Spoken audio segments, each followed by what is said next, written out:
Power സിസ്റ്റത്തിന്റെ അടുത്തൊരു ടോപ്പിക്കിലാണ് നമ്മൾ ഇനി സ്റ്റാർട്ട് ചെയ്യാൻ പോകുന്നത്. കേബിൾ പെർഫോമൻസിന്റെ ആണ് ഇന്ന് നമ്മൾ ഡിസ്കഷൻ സ്റ്റാർട്ട് ചെയ്യുന്നത്. അതിനു മുന്നേ നമ്മൾ ഒരു ചെറിയ ടോപ്പിക്കും കൂടി ഉണ്ട് ഓവർ ഹെഡ് ലൈൻസിന്റെ കേസിൽ. അത് സാഗ് ആണ്. അതുകൂടെ നമ്മൾ ഇന്ന് ഡിസ്കസ് ചെയ്തിട്ടായിരിക്കും കേബിൾസിലോട്ട് പോകുന്നത്. നമുക്കറിയാം പവർ ട്രാൻസ്മിഷന് നമുക്ക് രണ്ട് ടൈപ്പ് മെത്തേഡ്സ് ഉണ്ട്. രണ്ട് ടൈപ്പ് മെത്തേഡ്സ് എന്ന് പറഞ്ഞു കഴിഞ്ഞാൽ ഒന്ന് ഓവർ ഹെഡ് ലൈൻസ് ആണെങ്കിൽ അടുത്തത് അണ്ടർഗ്രൗണ്ട് കേബിൾസ് വഴി നമുക്ക് പവർ ട്രാൻസ്മിഷൻ പോസിബിൾ ആണ്. ശരിക്കും പറഞ്ഞു കഴിഞ്ഞാൽ ഇപ്പൊ കുറേയേറെ അണ്ടർഗ്രൗണ്ട് കേബിൾസ് യൂസ് ചെയ്ത് പവർ ട്രാൻസ്മിഷൻ നടക്കുന്നുണ്ട്. ഓവർഹെഡ് ട്രാൻസ്മിഷൻ ലൈൻസിന്റെ കുറേയേറെ ഡിഫക്ട്സുകളെ അവോയ്ഡ് ചെയ്യാൻ വേണ്ടിയിട്ടാണ് അണ്ടർഗ്രൗണ്ട് കേബിൾസ് യൂസ് ചെയ്യുന്നത്. പക്ഷെ എന്നാലും അണ്ടർഗ്രൗണ്ട് കേബിൾസിനും കുറേയേറെ ഡിസഡ്വാൻറ്റേജസുകൾ ഉണ്ട്. അപ്പൊ നമ്മൾ ആദ്യമേ സാഗ് എന്താന്ന് നമുക്കൊന്ന് നോക്കിയിട്ട് കേബിൾസിലോട്ട് പോവാം.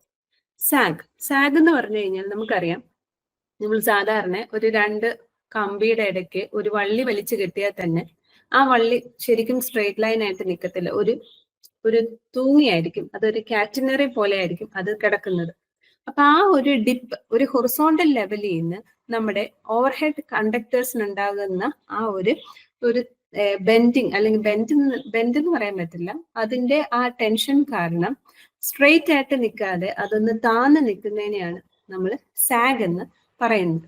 ഇത് മെയിൻലി ഓവർ ഹെഡ് ലൈൻസിന്റെ കേസിലാണ് ഇത് വരുന്നത്. അതിന്റെ റീസൺ എന്ന് പറഞ്ഞു കഴിഞ്ഞാൽ രണ്ട് സപ്പോർട്ട്സിന്റെ ഇടയ്ക്കാണ് നമ്മൾ ഈ കണ്ടക്ടേഴ്സിനെ സ്ട്രെച്ച് ചെയ്ത് നിർത്തുന്നത്. അപ്പൊ ആ കണ്ടക്ടേഴ്സിന്റെ ഇടയ്ക്ക് ഇത് സ്ട്രെച്ച് ചെയ്ത് നിൽക്കുമ്പോഴത്തേക്ക് ഉണ്ടാകുന്ന സ്ട്രെസ് കാരണമായിരിക്കും ഈ സാഗ് ഉണ്ടാകുന്നത്. ഈ സാഗ് ഉണ്ടാകുന്നില്ല സാഗ് ഇല്ല എന്നുണ്ടെങ്കിൽ എന്താ അവിടെ സംഭവിക്കുന്നത്? അവിടുത്തെ മെക്കാനിക്കൽ സ്ട്രെസ് കാരണം നമ്മുടെ കണ്ടക്ടേഴ്സ് ബ്രേക്ക് ഡൗൺ ആകാനുള്ള പോസിബിലിറ്റി ഉണ്ട്. അപ്പൊ അതുകൊണ്ടാണ് നമ്മൾ ഫുള്ളി സ്ട്രെച്ച് ചെയ്ത് നിർത്താതെ ഒരു സാഗോട് കൂടി, നമ്മൾ ഒരു ഡിപ്പോട് കൂടി എപ്പോഴും നമ്മുടെ ഓവർഹെഡ് ലൈൻസിനെ നമ്മൾ പ്ലേസ് ചെയ്യിക്കുന്നത്. പക്ഷെ ഈ സാഗ് എന്ന് പറയുന്നത് ഒരു പർട്ടിക്കുലർ ഹൊറിസോണ്ടൽ ഡിസ്റ്റൻസിലേക്കാളും കൂടാൻ പാടില്ല. അങ്ങനെ കൂടി കഴിഞ്ഞു കഴിഞ്ഞാൽ പെട്ടെന്ന് നമ്മുടെ ടവേഴ്സിന് വിത്ത്സ്റ്റാൻഡ് ചെയ്യാനുള്ള കേപ്പബിലിറ്റി ഒന്നും ഉണ്ടാകത്തില്ല. അപ്പൊ സാഗ് എന്ന് പറയുന്നത് നമ്മളൊരു പർട്ടിക്കുലർ ലിമിറ്റ് വരെ നമുക്കതിനെ വിത്ത്സ്റ്റാൻഡ് ചെയ്യാൻ പറ്റത്തുള്ളൂ.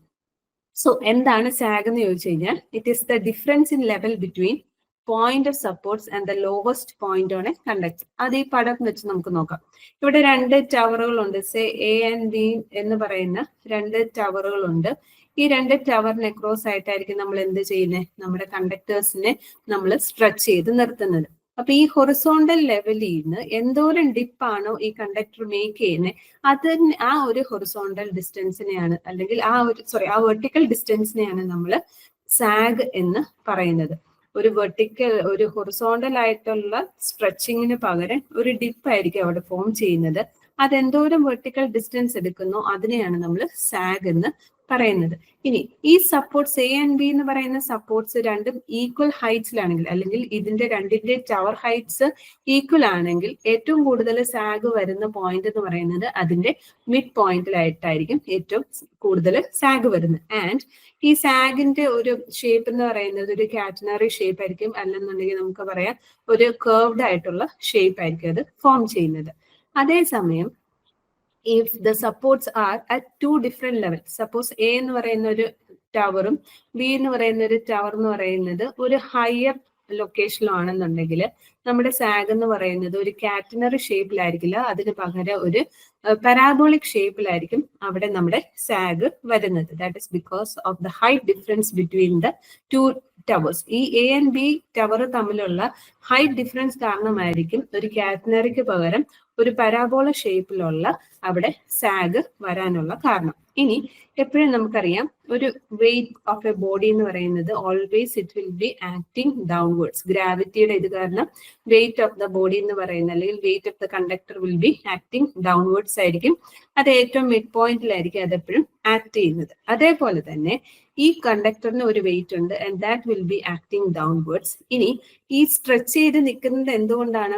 ഇതിനൊരു ടെൻഷൻ നിലവിലുള്ളത് കൊണ്ടാണ്. ഈ കണ്ടക്ടേഴ്സിൽ ഇത് വലിഞ്ഞു നിൽക്കുന്നത് കൊണ്ടാണ് ഇതിനൊരു ടെൻഷൻ ഉണ്ട്.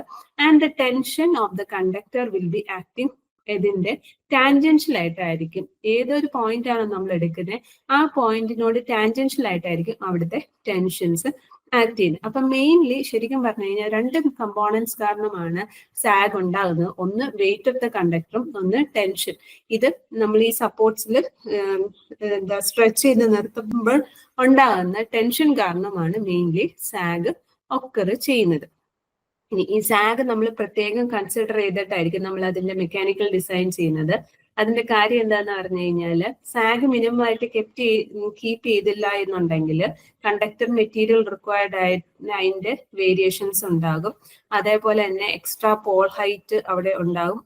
എന്തിനാന്ന് ചോദിച്ചു കഴിഞ്ഞാൽ ഗ്രൗണ്ട് ക്ലിയറൻസ് ലെവലിനേക്കാളും കൂടുതൽ സാഗ് വന്നു കഴിഞ്ഞാൽ ടവർ ഹൈറ്റ് നമ്മൾ കൂട്ടേണ്ടി വരും. അങ്ങനെ വരുമ്പോഴത്തേക്ക് കോസ്റ്റ് എഫക്റ്റീവ് അല്ലാതെ വരും. അതേപോലെ തന്നെ ഇവിടെ ഉണ്ടാകുന്ന ഈ ടെൻഷൻ ഇൻ ദ കണ്ടക്ടർ എന്ന് പറയുന്നത് പൊതുവെ നമ്മൾ കുറവാക്കി വെക്കണം. അല്ലെന്നുണ്ടെങ്കിൽ എന്തേലും ഒരു പെട്ടെന്ന് ഒരു ഹൈ എന്താ പറയുന്നത് അറ്റ്മോസ്ഫിയറിക് കണ്ടീഷൻസ് കാരണം വരുന്ന എന്തെങ്കിലും വിൻഡോ അങ്ങനെ എന്തെങ്കിലുമൊക്കെ വന്നു കഴിഞ്ഞു കഴിഞ്ഞാൽ തന്നെ ഈ കണ്ടക്ടർ പെട്ടെന്ന് ബ്രേക്കപ്പ് ചെയ്ത് പോകാനുള്ള ഒരു പോസിബിലിറ്റി ഉള്ളത് കൊണ്ട് ടെൻഷൻ ഏറ്റവും ലോ ആയിട്ട് നമ്മൾ കീപ്പ് ചെയ്യണം. അപ്പൊ നമുക്ക് രണ്ട് കൺസിഡറേഷൻസ് ആണ് നമ്മൾ ഓവർ ഹെഡ് ലൈൻസിനെ നമ്മൾ ഡിസൈൻ ചെയ്യുമ്പോൾ, അല്ലെങ്കിൽ എന്ത് കണ്ടക്ടർ എടുക്കണം, എത്ര കപ്പാസിറ്റിയിലുള്ള കണ്ടക്ടർ എടുക്കണം എന്നൊക്കെ നമ്മൾ ഡിസൈൻ ചെയ്യുമ്പോൾ അതിന്റെ മെക്കാനിക്കൽ ഡിസൈനിൽ ഏറ്റവും കൂടുതൽ നമ്മൾ നോക്കുന്നത് സാഗും ടെൻഷനും തന്നെയാണ്.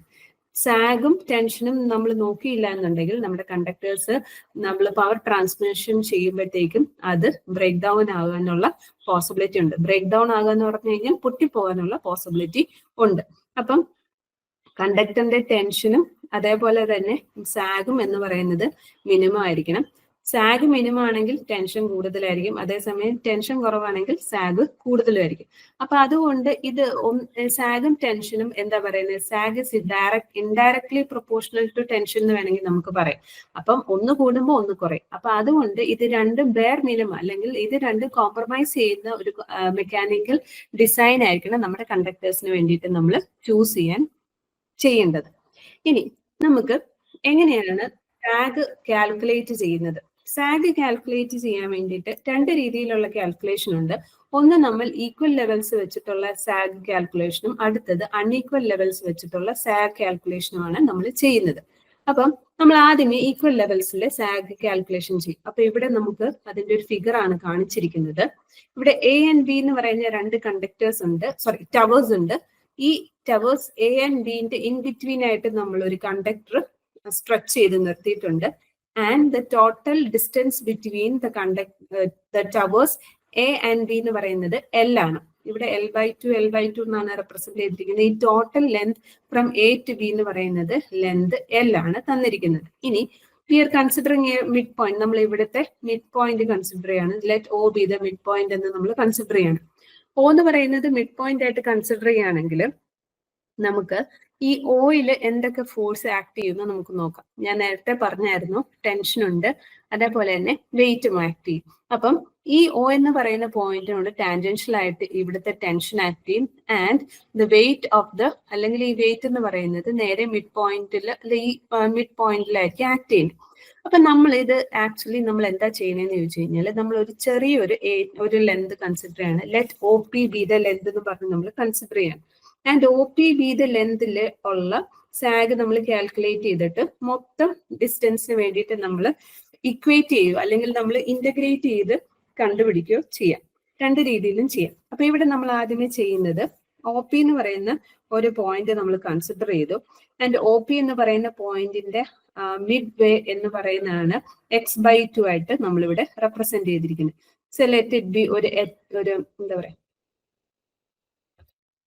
ഈ മിഡ് പോയിന്റ് OPയുടെ മിഡ് പോയിന്റിനെ നമുക്കൊരു N എന്ന് വല്ല റെപ്രസെന്റ് ചെയ്യാം. ഈ ഈ OP എന്ന് പറയുന്ന ഈ ഒരു ആർക്കിന്റെ ഇതൊരു ആർക്കാണ് ശരിക്കും. സാഗ് ആണ്, ഇത് സ്ട്രെയിറ്റ് ലൈൻ അല്ല, ഇതൊരു ആർക്കാണ്.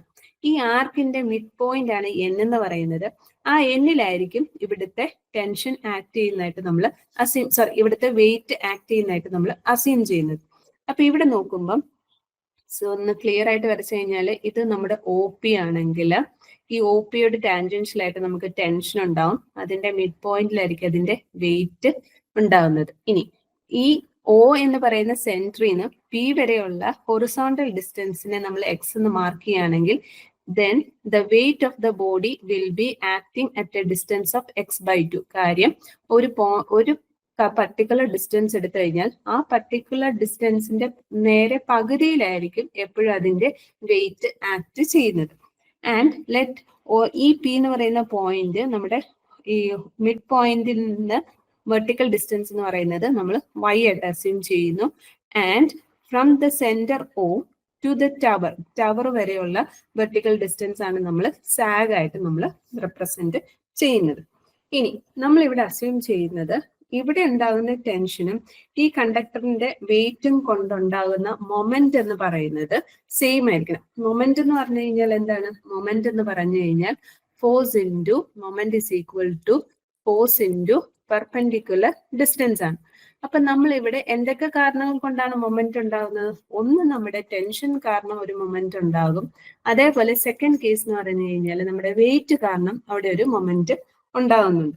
അപ്പൊ നമ്മൾ ഇത് രണ്ടും കൂടെ ഇക്വേറ്റ് ചെയ്തിട്ടാണ് ഈ രണ്ട് ടെൻഷൻ കാരണം ഉണ്ടാകുന്ന മൊമെന്റും അതേപോലെ തന്നെ വെയിറ്റ് കാരണം ഉണ്ടാകുന്ന മൊമെന്റും ഈക്വൽ ആണെന്ന് അസ്യൂം ചെയ്തിട്ടാണ് നമ്മൾ സാഗിന് ഒരു ഇക്വേഷൻ ഡെവലപ്പ് ചെയ്യുന്നത്. സോ ആദ്യമേ നമ്മൾ മൊമെന്റ് ഡ്യൂ ടു ടെൻഷൻ എഴുതുവാണ്. ടെൻഷന്റെ മൊമെന്റ് എന്ന് പറഞ്ഞാൽ ഫോഴ്സ് ഇൻറ്റു പെർപെൻഡിക്കുലർ ഡിസ്റ്റൻസ് ആണ്. ഇവിടെ ടി എന്ന് പറയുന്നത് ടെൻഷൻ എന്ന് പറയുന്നത് ടാൻജൻഷ്യൽ ആയിട്ടാണ് ആക്ട് ചെയ്യുന്നത്.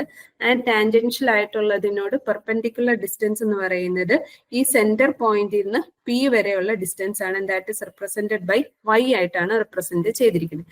So you can write it as tension T into Y എന്ന് എഴുതാം. So that is you first equation. ഇനി രണ്ടാമത്തെ ഫോഴ്സ് എന്ന് പറയുന്നത് വെയിറ്റ് ആക്ടിങ് ഡൗൺവേർഡ്സ് ആണ്. വെയിറ്റ് എന്ന് പറയുന്നത് ഡബ്ല്യു ആയിട്ടാണ്. ഫോഴ്സ് എന്ന് പറയുന്നത് ഫോഴ്സ് ഡ്യൂ ടു വെയിറ്റ് എന്ന് പറയുന്നത് ഡബ്ല്യു ആണ്. W is acting downwards and അത് ഇൻറ്റു പെർപെൻഡിക്കുലർ ഡിസ്റ്റൻസ് ചെയ്യണം. അത് ഇൻറ്റു പെർപെൻഡിക്കുലർ ഡിസ്റ്റൻസ് ചെയ്യുക എന്ന് പറഞ്ഞു കഴിഞ്ഞാൽ weight will be acting at the centre പോയിന്റിലാണ് വെയിറ്റ് ആക്ട് ചെയ്യുന്നത്. സോ അതുമായിട്ട് മേക്കുന്നത്. അപ്പൊ വെയിറ്റ് വെർട്ടിക്കലി ഡൗൺവേർഡ് ആയതുകൊണ്ട് പെർപെൻഡിക്കുലർ ഡിസ്റ്റൻസ് എടുക്കേണ്ടത് നമ്മൾ x/2 ആയിട്ടാണ് നമ്മൾ എടുക്കേണ്ടത്. No we will be equating equation 1 equal to equation 2 നമ്മൾ ഇക്വേറ്റ് ചെയ്യുമ്പോൾ T into Y is equal to wx/2 എന്ന് കിട്ടും. ഓക്കെ, അപ്പൊ നമുക്ക് ഇത്രയും കിട്ടി. ഇനി പക്ഷെ നമുക്ക് എന്താ ചെയ്യേണ്ടത്? ഇതാണ് നമ്മുടെ മൊമെന്റിന്റെ ഇക്വേഷൻ. അപ്പൊ ഇതിനകത്ത് നിന്ന് വെർട്ടിക്കൽ ഡിസ്റ്റൻസ് വൈയുടെ ഇക്വേഷൻ നമുക്ക് എഴുതാം. എങ്ങനെ എഴുതാൻ പറ്റും?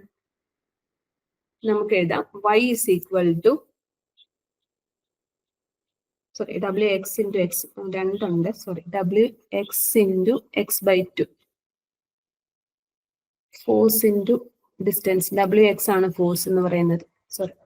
അപ്പൊ wx²/2 എന്ന് വരും. wx²/2 എന്ന് വരും. ഇനി ഇതിനകത്ത് നിന്ന് വെർട്ടിക്കൽ ഡിസ്റ്റൻസ് നമ്മൾ എഴുതുവാണ്. വെർട്ടിക്കൽ ഡിസ്റ്റൻസ് എന്ന് പറഞ്ഞു കഴിഞ്ഞാൽ y ആണ്. y is equal to wx²/2t എന്ന് നമുക്ക് എഴുതാൻ സാധിക്കും. അപ്പം now we R assuming at point A. At point എയിൽ എന്താണ് സംഭവിക്കണമെന്ന് നമ്മൾ നോക്കണം. അറ്റ് പോയിന്റ് എ എന്ന് പറയുന്നത് ടവർ ലൊക്കേഷൻ അറ്റ് എയിൽ ഉണ്ടാകുന്നത് എന്താണ്? ടവർ ലൊക്കേഷൻ അറ്റ് എയിൽ ഫ്രം ദ മിഡ് പോയിന്റ് എന്നുള്ള കൺസിഡറേഷൻ ആണ് നമ്മൾ എടുക്കുന്നത്. ഫ്രം ദ മിഡ് പോയിന്റ്, അതായത് O to A ആണ് നമ്മൾ കൺസിഡർ ചെയ്യുന്നത്. O to Aയിൽ എക്സ് എന്ന് പറയുന്നത് L/2 ആണ്. വെയിറ്റിന് വ്യത്യാസം വരുന്നില്ല. ഓൺലി ഡിസ്റ്റൻസ് മാത്രം അവിടെ വേരി ചെയ്യുന്നുള്ളൂ. y becomes s. So replace ചെയ്യുക. എക്സിനെ L/2 വെച്ച് റീപ്ലേസ് ചെയ്യുന്നു, വൈനെ s വെച്ച് റീപ്ലേസ് ചെയ്യുന്നു. നമ്മൾ ആ ഫിഗർ നോക്കിയാൽ മതി. O എന്ന് പറയുന്ന പോയിന്റിൽ നിന്ന് എ വരെയുള്ള കാര്യമാണ് നമ്മൾ കൺസിഡർ ചെയ്യുന്നത്. അപ്പൊ അവിടുത്തെ ഹൊറിസോണ്ടൽ ഡിസ്റ്റൻസ് എന്ന് പറയുന്നത് L/2 ആണ്. അവിടുത്തെ വെർട്ടിക്കൽ ഡിസ്റ്റൻസ് എന്ന് പറയുന്നത് ഇവിടെ s ആയിട്ടാണ് റെപ്രസെന്റ് ചെയ്തിരിക്കുന്നത്. അതുകൊണ്ടാണ് എക്സിനെ വൈനെ നമ്മൾ L/2ഉം വൈനെ s ആയിട്ട് നമ്മൾ റീപ്ലേസ് ചെയ്യുന്നത്. So what happens? വൈക്ക് പകരം s is equal to WL²/8t എന്ന് വരും. WL²/8t. So this is the equation for sag at the tower location. ടവറിന്റെ അവിടെ നിന്ന് നോക്കുമ്പോൾ സാഗിന്റെ ഇക്വേഷൻ ആണ് നമ്മൾ ഡിറൈവ് ചെയ്തത്. ഇത് പക്ഷെ നമ്മൾക്ക് ഈക്വൽ ഹൈറ്റ്സിൽ മാത്രമാണ് നമുക്ക് ഇങ്ങനെ ഡിറൈവ് ചെയ്യാൻ പറ്റുന്നത്. അൺഈക്വൽ ഹൈറ്റ്സിലാവുമ്പോഴത്തേക്കും നമുക്ക് അങ്ങനെ ഡിറൈവ് ചെയ്യാൻ പറ്റില്ല. അതിന്റെ റീസൺ എന്താന്ന് ചോദിച്ചു കഴിഞ്ഞാൽ രണ്ടും രണ്ട് ഹൈറ്റിലായിരിക്കും ഇരിക്കുന്നത്. അങ്ങനെ വരുമ്പോഴത്തേക്കും നമ്മൾ ഡിറൈവ് ചെയ്യുന്നത് എങ്ങനെയാണെന്നൊന്ന് നോക്കാം. ഞാൻ ഈ ഡെറിവേഷൻസ് പെട്ടെന്ന് ഓടിച്ചു വിടുവാണ്. നിങ്ങൾക്ക് അത്ര ഇമ്പോർട്ടന്റ് അല്ല, എന്നാൽ എങ്ങനെ വന്നേന്നൊന്ന് കൺസെപ്റ്റ് വൈസ് ഒന്ന് അറിഞ്ഞിരിക്കാൻ വേണ്ടി മാത്രം പറയാം. ഇപ്പൊ ഇവിടെ എയും ബിയും എന്ന് പറയുന്നത് രണ്ട് ടെറൈനിലാണ്. ഒന്ന് ഒരു പ്ലെയിൻ ടെറൈനിലാണെങ്കിൽ ബി എന്ന് പറയുന്ന ഒരു ഹില്ലി ടെറൈനിലാണെന്ന് നമ്മൾ വിചാരിക്കുകയാണ്. ആൻഡ് ലെറ്റ് എ എന്ന് പറയുന്ന പോയിന്റിൽ ബി എന്ന് പറയുന്ന പോയിന്റിലാണ് ഈ രണ്ട് പോയിന്റിന്റെ ഇടയ്ക്കാണ് നമ്മുടെ കണ്ടക്ടർ നമ്മൾ സ്ട്രെച്ച് ചെയ്തിരിക്കുന്നത്. And let O B the centre point ആയിട്ട് നമ്മൾ കൺസിഡർ ചെയ്യും. അല്ലെങ്കിൽ ഒ എന്ന് പറയുന്ന ഒരു പോയിന്റ് നമ്മൾ ഒ എന്ന് പറയുന്ന പോയിന്റ് കൺസിഡർ ചെയ്യുന്നു. ഒന്ന് എ വരെയുള്ള ഡിസ്റ്റൻസ് x1ഉം ഒന്ന് ബി വരെയുള്ള ഡിസ്റ്റൻസ് x2 ആണ്. The total distance between A and B എന്ന് പറയുന്നത് ലെന്ത് എൽ ആയിട്ട്, സ്പാൻ ലെന്ത് എന്നാണ് പറയുന്നത്. സ്പാൻ ലെന്ത് എൽ ആയിട്ട് നമ്മൾ കൺസിഡർ ചെയ്യുന്നു. ഇനി ഈ ടവർ എയും ബിയും തമ്മിലുള്ള ഹൈറ്റ് ഡിഫറൻസ് ആണ് h ആയിട്ട് നമ്മൾ മാർക്ക് ചെയ്തിരിക്കുന്നത്. അതായത് എയും ബിയും തമ്മിലുള്ള ഹൈറ്റ് ഡിഫറൻസ് നമ്മൾ h ആയിട്ട് മാർക്ക് ചെയ്തിരിക്കുന്നു. അപ്പം ഇവിടെ നോക്കുവാണെങ്കിൽ വിത്ത് റെസ്പെക്ട് ടു എ നോക്കുവാണെങ്കിൽ എയും ഈ സാഗും തമ്മിലുള്ള ഡിഫറൻസ് S1 ആണ്. അതേസമയം ബി വെച്ച് നോക്കുവാണെങ്കിൽ ബിയും ഈ ലോവസ്റ്റ് പോയിന്റ് തമ്മിലുള്ള ഹൈറ്റ് ഡിഫറൻസ് എന്ന് പറയുന്നത് S2 ആണ്. അപ്പൊ ഈ രണ്ട് ടവറിനെ വെച്ച് നോക്കുമ്പോൾ രണ്ട് സാഗ് ആണ് വരുന്നത്. So we have to calculate both S1 and S2. Calculate ചെയ്താൽ മാത്രമേ സാഗ് കണ്ടുപിടിക്കാൻ പറ്റുള്ളൂ. അല്ലെങ്കിൽ വിത്ത് റെസ്പെക്ട് ടു ഏതെങ്കിലും ഒരു ടവർ കാൽക്കുലേറ്റ് ചെയ്യാൻ പറഞ്ഞു കഴിഞ്ഞാൽ, for example with respect to A what is sag എന്ന് കാൽക്കുലേറ്റ് ചെയ്യാൻ പറഞ്ഞു കഴിഞ്ഞാൽ ഡയറക്ട്ലി S1 കാൽക്കുലേറ്റ് ചെയ്യാം. അല്ലെങ്കിൽ ബി വെച്ചാണ് കാൽക്കുലേറ്റ് ചെയ്യുന്നതെങ്കിൽ നമുക്ക് ഡയറക്ട്ലി S2 കാൽക്കുലേറ്റ് ചെയ്താൽ മതി. ഇനി ഇവിടെ പറഞ്ഞ പോലെ തന്നെ ഇവിടെ നമുക്ക് എന്താ, there is a weight acting downwards and also tangential ആയിട്ട് ഇവിടെ ടെൻഷനും ആക്ട് ചെയ്യുന്നുണ്ട്. സോ ഡയറക്ട്ലി നമ്മൾ S1 S2ന്റെ ഇക്വേഷൻ എഴുതാം. നേരത്തെ നമ്മൾ പഠിച്ചായിരുന്നു WL²/2T, where L is the span length ആണ്. ഇവിടെ നമ്മൾ x1 x2 എന്നാണ് എഴുതുന്നത്. എന്തുകൊണ്ട് x1 x2 എഴുതിയത്? ഫ്രം പോയിന്റ് 0 എ വരെയുള്ള ടവർ വരെയുള്ള ഡിസ്റ്റൻസ്, ഹൊറിസോണ്ടൽ ഡിസ്റ്റൻസ് എന്ന് പറയുന്നത് x1 ആണ്. And from O to B അവിടെയുള്ള ഹൊറിസോണ്ടൽ ഡിസ്റ്റൻസ് എന്ന് പറയുന്നത് x2 ആണ്. അതുകൊണ്ടാണ് നമ്മുടെ സ്പാൻ ലെന്ത് എല്ലിന് പകരം x1 ആൻഡ് x2 എന്നും പറഞ്ഞ് നമ്മൾ ഇവിടെ സബ്സ്റ്റിറ്റ്യൂട്ട് ചെയ്തത്. ഓക്കെ, അപ്പൊ x1 S2ന്റെ ഇക്വേഷൻ എഴുതി. പക്ഷെ നമുക്ക് എന്താണ് x1 എന്താണ് x2 ഇതൊന്നും നമുക്ക് അറിയത്തില്ല. നമുക്ക് ആകെ അറിയാവുന്നത് എന്താണ്, ടോട്ടൽ ലെന്ത് എന്ന് പറയുന്നത് x1 പ്ലസ് x2 എന്ന് പറയുന്നതാണ് സ്പാൻ ലെന്ത് L എന്ന് പറയുന്നത്. And also we know one thing, height difference എന്ന് പറയുന്നത് S2 മൈനസ് S1 ആയിരിക്കും. ഇതിൽ ഏതെങ്കിലുമൊക്കെ ഒരു പാരാമീറ്റർ നമുക്ക് പ്രോബ്ലത്തിൽ തരും. അപ്പൊ അങ്ങനെ ഉണ്ടെന്നുണ്ടെങ്കിൽ മാത്രമേ നമുക്ക് ഇത് കാൽക്കുലേറ്റ് ചെയ്യാൻ പറ്റത്തുള്ളൂ. ഇപ്പൊ നമ്മൾ ഇവിടെ എന്ത് ചെയ്യും, നമ്മളിവിടെ S2ന്റെ S1ന്റെ ഇക്വേഷൻസ് ഇട്ട് കൊടുക്കും. അപ്പൊ നമുക്കറിയാം Wx2² / 2t minus Wx1² / 2t. W/2t common എടുക്കുന്നു. x2² മൈനസ് x1² എന്നാണ്. നമുക്കറിയാം A² മൈനസ് B² എന്ന് പറയുന്നത് എന്താണ്, A minus B into A plus B ആണ്. അപ്പൊ അതിനെ നമ്മൾ അങ്ങനെ ആ രീതിയിൽ സ്പ്ലിറ്റ് ചെയ്ത് എഴുതി. അങ്ങനെ സ്പ്ലിറ്റ് ചെയ്ത് എഴുതാനുള്ള കാരണം എന്ന് പറഞ്ഞു കഴിഞ്ഞാൽ x1 plus x2 equal to L ആണ്. അപ്പൊ അതിനെ നമുക്ക് ഈ L വെച്ച് റീപ്ലേസ് ചെയ്യാം. So x2 plus x1 L വെച്ച് റീപ്ലേസ് ചെയ്യുമ്പോൾ നമുക്ക് എന്ത് കിട്ടും, W into L/2t into x2 minus x1 ആണ് Hന്റെ ഇക്വേഷൻ കിട്ടും. സോ ഇതിനകത്ത് നിന്ന് x2 മൈനസ് x1 ഒരു ഇക്വേഷൻ ഫോം ചെയ്യും. അപ്പൊ നമുക്ക് ഇവിടെ x1 പ്ലസ് x2 ഒരു ഇക്വേഷൻ ഉണ്ട്, x2 മൈനസ് x1 ഒരു ഇക്വേഷൻ ഉണ്ട്. ഈ രണ്ട് ഇക്വേഷൻസും കൂടെ സോൾവ് ചെയ്താൽ we will get the value for x1 and x2. രണ്ട് ഓൾജിബ്രൈക് ഇക്വേഷൻ കിട്ടി, രണ്ട് അൺനോൺസ് ഉണ്ടെങ്കിൽ രണ്ട് അൺനോൺസ് ആണ്. അപ്പൊ അതിനകത്ത് നിന്ന് നമുക്ക് x1 x2 കാൽക്കുലേറ്റ് ചെയ്യാം. So you will be getting x1 and x2 from this equation. അപ്പൊ ഈ x1 x2 കിട്ടിക്കഴിഞ്ഞു കഴിഞ്ഞാൽ ഡയറക്ട്ലി നിങ്ങൾ എന്ത് ചെയ്താൽ മതി, S1 ആൻഡ് S2ന്റെ ഇക്വേഷനിൽ ഇട്ട് കൊടുത്തു കഴിഞ്ഞാൽ നിങ്ങൾക്ക് സാഗ് എത്രയാണെന്ന് നമുക്ക് കാൽക്കുലേറ്റ് ചെയ്യാൻ പറ്റും. ഇത് ഡയറക്ട്ലി ഇങ്ങനെ ചോദിക്കണമെന്നില്ല, പക്ഷെ നിങ്ങളോട് ചോദിക്കുന്നത് on what all conditions does sag depend ചെയ്യുന്നത് എന്തിനൊക്കെയാണ്. Does it depend on current, voltage, അതിനെ ഒന്നും ഡിപ്പെൻഡ് ചെയ്യത്തില്ല. പിന്നെ എന്തിനാണ് ഡിപ്പെൻഡ് ചെയ്യുന്നത്, അവിടുത്തെ ഹൊറിസോണ്ടൽ ഡിസ്റ്റൻസിനെ, നമ്മുടെ കണ്ടക്ടറിന്റെ ടെൻഷന്, കണ്ടക്ടറിന്റെ വെയിറ്റിനെ, ഇങ്ങനെയുള്ള കാര്യങ്ങളിൽ മാത്രമേ നമ്മുടെ സാഗ് ഡിപ്പെൻഡ് ചെയ്യുന്നുള്ളൂ. സോ അൺഈക്വൽ സപ്പോർട്ട്സിൽ നിന്ന് അധികം ക്വസ്റ്റ്യൻസ് വരത്തില്ല. പക്ഷെ നിങ്ങൾ ഇതിന്റെ ഈ ഇക്വേഷൻസ് എല്ലാം ഒന്ന് കാണാതെ പഠിക്കണം. വേണമെന്നുണ്ടെങ്കിൽ ഇക്വേഷൻസ് ചോദിക്കാം. ഓക്കെ, ഇനി നമുക്കറിയാം ഈ സാഗ് എന്ന് പറയുന്നത് ഈ കണ്ടക്ടേഴ്സ് ഇങ്ങനെ തൂങ്ങി നിൽക്കുന്നതിനാണ്. ഇപ്പൊ വിൻഡ് അല്ലെങ്കിൽ ഐസ് ലോഡിംഗ് ഒക്കെ, ഐസ് ഒക്കെ വരുവാണെങ്കിൽ വീണ്ടും ആ കണ്ടക്ടറിന് ഒരു വെയിറ്റ് കൂടിയാണ്. വീണ്ടും ആ കണ്ടക്ടറിൽ എന്താ ഉണ്ടാകുന്നത്, ആ വെയിറ്റ് കൂടുന്ന കൊണ്ട് വീണ്ടും കുറച്ചും കൂടെ കൂടുതൽ ഫോഴ്സ് അവിടെ ആക്ട് ചെയ്യുന്നുണ്ട്. ഇനി വിൻഡ് വരുമ്പോൾ എന്താ സംഭവിക്കുന്നത്, ഈ കണ്ടക്ടേഴ്സ് മൂവ് ചെയ്യും അല്ലെ, അല്ലെങ്കിൽ അവിടുന്ന് ഒരു എന്താ പറയുന്നത് അതിനെ ഒപ്പോസ് ചെയ്യുന്ന രീതിയിൽ ആ കണ്ടക്ടർ എങ്ങനെയാണോ ലേ ചെയ്തിരിക്കുന്നത് അതിന് വെർട്ടിക്കലി ഹൊറിസോണ്ടലി ഒപ്പോസ് ചെയ്യുന്ന രീതിയിലായിരിക്കും വിൻഡിന്റെ ആക്ഷൻ അവിടെ നടക്കുന്നത്. അപ്പൊ അതുകൊണ്ട് തന്നെ വിൻഡിന്റെ എഫക്റ്റിനെ നമ്മൾ ഹൊറിസോണ്ടലി ആക്ട് ചെയ്യുന്നതായിട്ട് അസ്യൂം ചെയ്യും. ആൻഡ് ഐസ് എന്ന് പറയുന്ന ഐസിന്റെ എഫക്റ്റിനെ നമ്മൾ വെർട്ടിക്കലി ഡൗൺവേർഡ് ആയിട്ട് ആക്ട് ചെയ്യുന്നതായിട്ട് അസ്യൂം ചെയ്യും. കാര്യം ഐസ് വരുമ്പോൾ വെയിറ്റ് കൂടുകയാണ്. അപ്പൊ weight is always acting in the downward direction. അപ്പൊ total weight of the conductor എന്ന് പറയുന്നത് it will be W plus WI ആയിട്ട് ചേഞ്ച് ആവും. അതിന്റെ റീസൺ എന്താണെന്ന് വെച്ച് കഴിഞ്ഞാൽ ടോട്ടൽ വെയിറ്റിന്റെ കൂടെ ഐസിന്റെ വെയിറ്റും കൂടെ ആഡ് ചെയ്ത് വരുന്നത് കൊണ്ടാണ് WT എന്ന് പറയുന്നത് W conductor weight plus weight of the ice എന്ന് പറഞ്ഞ് ആഡ് ചെയ്ത് വരുന്നത്. ഇനി നമുക്ക് ഇതിന്റെ ഒരു കമ്പോണന്റ്, ഈ ഫോഴ്സിന്റെ 2 കമ്പോണന്റ് ആയിട്ട് നമ്മൾ റിസോൾവ് ചെയ്യാണ്. One is downward component which is weight, and weight എന്ന് പറയുന്നത് W plus WI ആണ്. ഞാൻ നേരത്തെ പറഞ്ഞു നമ്മളുടെ കണ്ടക്ടറിനെ ഹൊറിസോണ്ടലായി ഒപ്പോസ് ചെയ്യുന്ന രീതിയിലായിരിക്കും വിൻഡ് വരുന്നത്. അതുകൊണ്ട് തന്നെ ഹൊറിസോണ്ടൽ കമ്പോണന്റിനെ നമ്മൾ വിൻഡിന്റെ കമ്പോണന്റ് ആയിട്ട് നമ്മൾ അസ്യൂം ചെയ്യാണ്. അങ്ങനെയാണെങ്കിൽ ടോട്ടൽ ഫോഴ്സ് ആക്ടിങ് അല്ലെങ്കിൽ total wait acting on the conductor എന്ന് പറയുന്നത് ഇതിന്റെ രണ്ടിന്റെ പാരലലോഗ്രാം ലോ വെച്ചിട്ട് അല്ലെങ്കിൽ നമ്മൾ വെക്ടർ അഡീഷൻ പോലെ ചെയ്ത് കഴിഞ്ഞാൽ നമുക്ക് കിട്ടും WT is equal to root of W plus WI the whole square plus WW the whole square. WI എന്ന് പറയുന്നത് ഐസ് കാരണം ഉണ്ടാകുന്ന വെയിറ്റിന്റെയും WW എന്ന് പറയുന്നത് വിൻഡിന്റെ എഫക്റ്റ് കൊണ്ട് ഉണ്ടാകുന്ന വെയിറ്റിന്റെയും കൂടെ